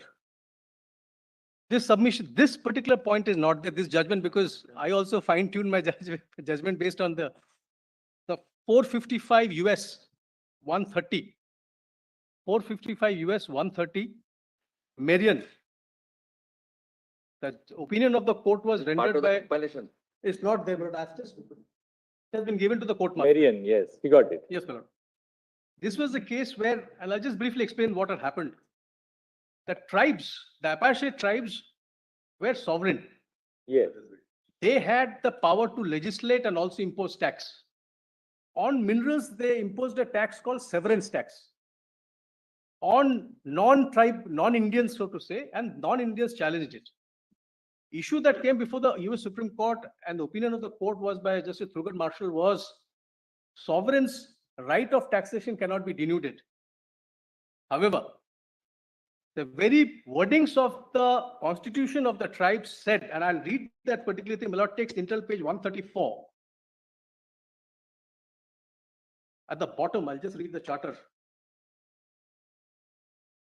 Yes, please, yes. The bottom paragraph. This was the charter of the constitution. Inherent powers of the so-and-so tribe, including those conferred under section 16 of the Act of June, as amended, shall vest with the tribal council and shall be exercised thereby, subject only to limitations imposed by the Constitution of the US, applicable federal statutes, and regulation of the Department of Interior, and restrictions are established by this revised constitution. Very similar in construct, that your power of taxation can be limited by the US Constitution or the federal government. In this case, the same thing is happening as well. In that context, my lord, three things the majority opinion said. This power can be used to restrain the tribes, and I'll take, my lord, where it is, to abridge that right, and also to take away their right. All the things are possible. I'll take, my lord, kindly have page 141, until page 141.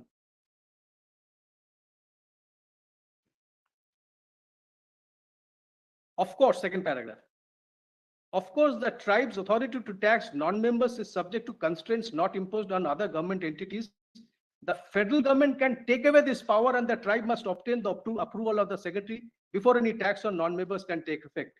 These additional constraints minimize potential concerns that Indian tribes will exercise the power to tax in an unfair or unprincipled manner, and to ensure that any exercise of tribal power of tax will be inconsistent. What is the next point? Yes, Lord, that is one. So therefore, that is possible. Now, the second point is, if it is possible, then has it happened? Because the words used in entry 50 is that any limitation, and my lords have read the word any in the bearer bonds, in the electoral bonds case to means some, one, or all limitations. And therefore, it could go to anything, and reasonable restriction also has been meant to be complete prohibition.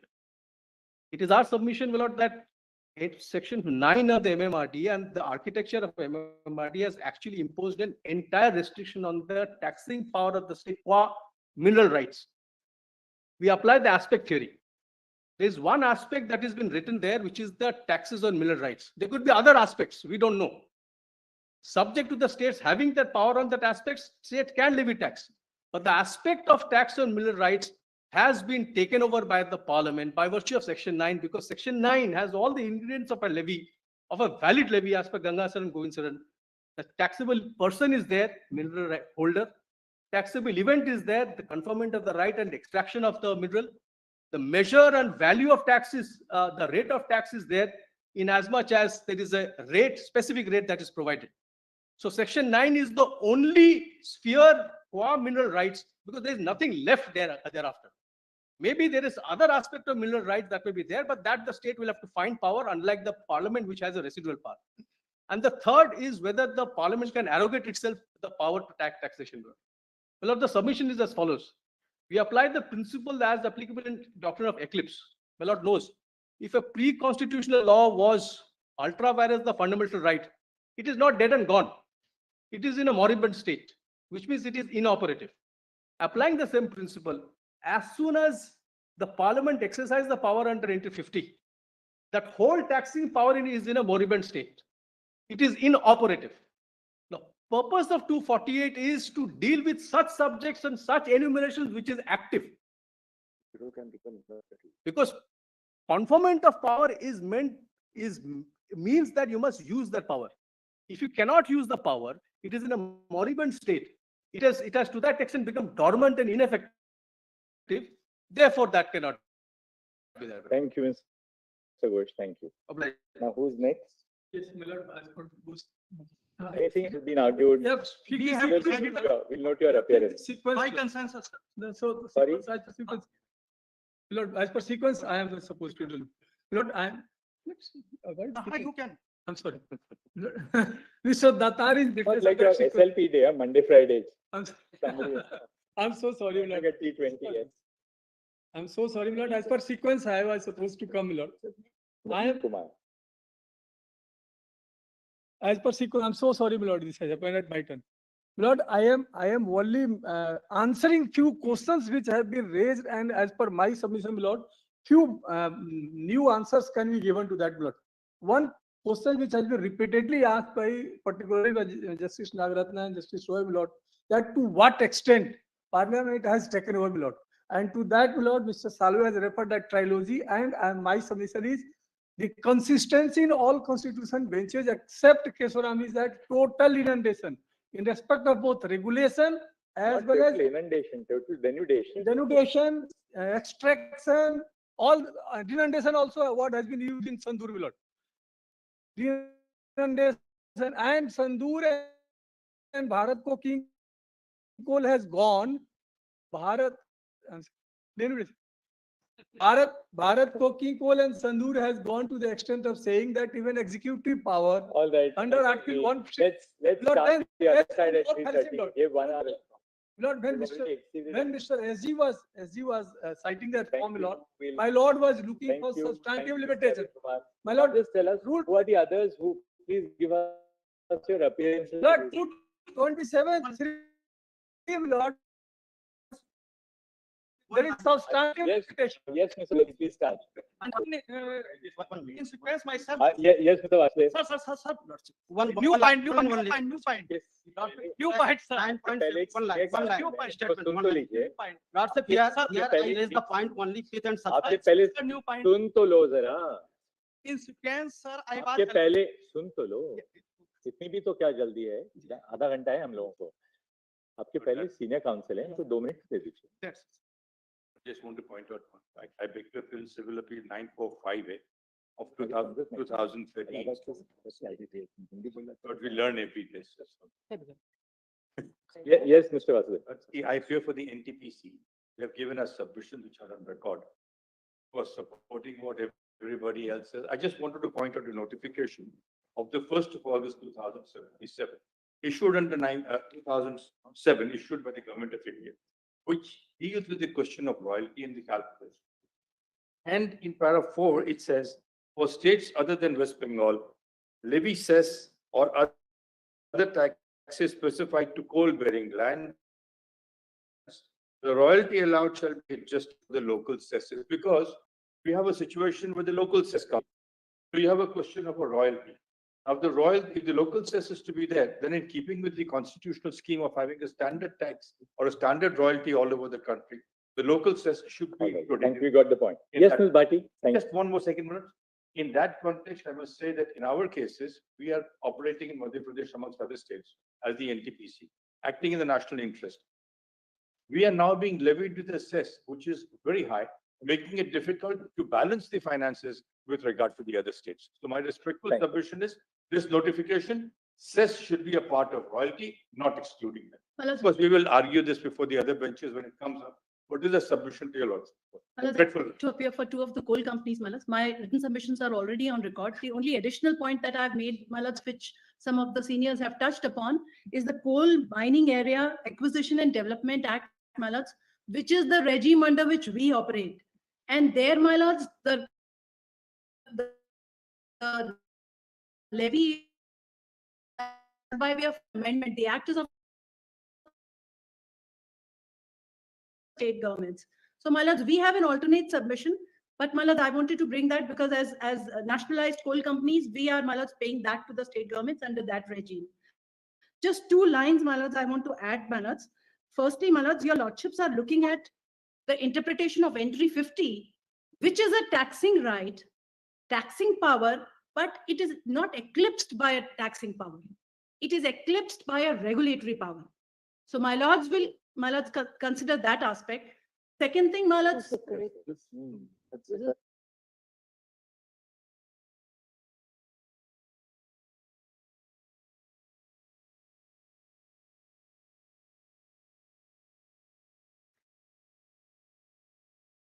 my lords, taxing power is limited, but the limitation itself is of very wide amplitude because the entry reads any limitation subject to it being for mineral development. So the entry is smaller, my lords, and the limitation is wider, is my respectful submission. And though the entry is tax, but your lordships will not find a limitation which is of tax because the entry does not contemplate a limitation of tax alone. My lords, one more submission, just additional, my lords, that fell from your lordships during the hearings, my lords, with regard to intergenerational equity. I also wanted to place, my lords, the aspect of intergenerational equity in, my lords, harnessing and development of the minerals and their usage in national interest for national infrastructure is an equally important component of intergenerational equity, my lords, that this generation has to bear in mind. I'm very grateful. Ms. Bhati. Yes. Also, can I? Right. Yes. Volume 2, page number 64. What is tax is nowhere found in the Indian Constitution. There are three essential features of the tax in India. First is it can be imposed by the public authority or you can say that is the government. Second, it is the compulsory contribution to the government. Pardon? Who are you appearing for? Appearing for the IA number 237364. Who are you intervening for? Private party. Which private party? Not getting, sir. In MADA versus SAIL. IA number 237364. What does the private party have to do with this litigation? Yes, sir. These minerals are for the ultimate use and the benefit. We can't continue ad nauseum like this. All kinds of private parties can't come here. It's a dispute between the. Sir, let me say I have the locus and I can say before you. These minerals are for the ultimate use for every citizen of the India. We in watches, in medicines, in everything of daily life, we use these minerals. So when the tax rates or the disputes of the center or the state are deciding that issue, then if the cost is higher, then every citizen will be impacted by this, sir. It is directly connected to every citizen of India. All right. Sir, we are discussing and highlighting upon the interpretation of three entries, my lord. Entry 23, entry 50. That we now heard that for the last 3 weeks. Point. The point is that the expression common in all the entries is mineral development. My lord, the entry 50, as my learned friend has just said, that is controlled by a general provision. Entry 50 is controlled by a. Then why are you repeating what Ms. Bhati said? She made a very valid point. Yes. Don't dilute the point which Ms. Bhati made. In Tolok, Thank you. Yes. in Tolok, your lordship has held that the entry 23 has been carved out in view of entry 54 of list 1. So therefore, the entirety of, as if it does not exist. That is why. It's not carved out. It is subject to. It is subject to means that the area of entry 23 has been carved out from entry 54. No. Please don't say that. Therefore, my lord, there is no entry 23 existing. That is why the fees, whether it comes under entry 66, was denied. Second is, my lord, in the second point, my lord, I have given a submission, my lord, in which I have pointed out 10 flaws or errors which is committed in Kesharam, my lord. That has to be seen, my lord. I have given my submission. Thank you. Yes, sir. What do you have to say? My lords, I have an intervention on behalf of ESL Steel Corp Vedanta Group, my lords. Lot of submissions have been made on nature of royalty, whether royalty is akin to tax or royalty is a tax. My submission is converse, my lords. I am saying that royalty may or may not be taxed, but it is definitely not a consideration. And the proposition of law that I'm advocating is that any amount that a state or an instrumentality of a state which collects in order to perform a sovereign function or constitutional function or a statutory function, my lords, cannot be towards a consideration because what the state is doing is not a service, my lords. The consideration presupposes, my lords, whether it is understood under the contract. So therefore, are you postulating that Vedanta can excavate as many minerals as it wants, and you're not bound to pay anything? My lords, what they're bound to pay may be in the nature of tax, but that's not consideration, my lords. That's So you can excavate from the bowel of the earth without having to pay anybody. That's your submission. not, my lords, the nature of that particular payment may not be treated as consideration because That means you don't pay any consideration at all. All right, thank you. Who else? Who else? May I permit it also? One second. Lordship, here I am discussing about the fifth and substance. Doctrine whether law is valid by examining its dominant. Yeah, chemical engineering versus 9.901.7.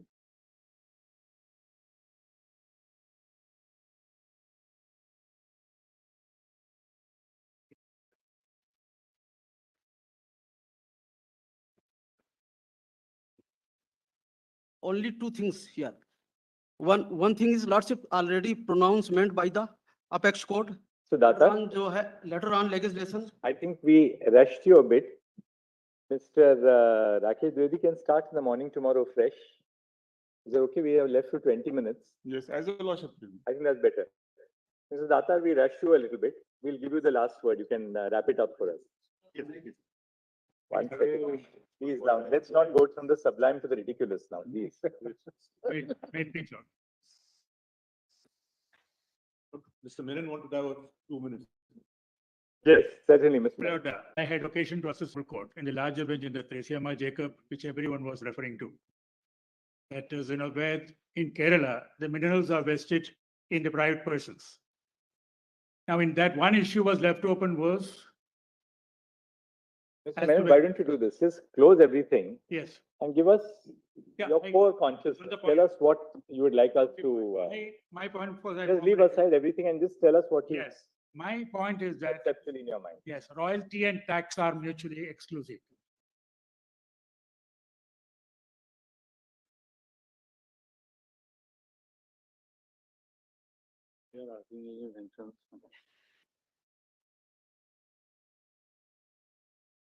And the royalty is a proprietary right, whereas tax is a sovereign right, prerogative right.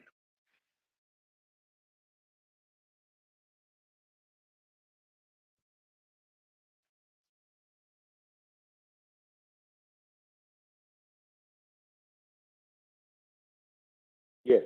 Now, when state West Mineral, and as per the Water Principle has present, all these principles followed by the ongoing interrogation, etc., it can be processed separately. Minerals can be processed separately because it's a subsoil right. Now, when you vest the mineral in private, now, when you are saying taxation, it's a prerogative right. can the state impose tax when you yourself is the owner? Yes, of course, the timing probably it appears, in fact, at my duty to assist the honorable court. Now, when they are collecting royalty, they are the owners. Taxing power is concerned, entry 49 and 50. Yes.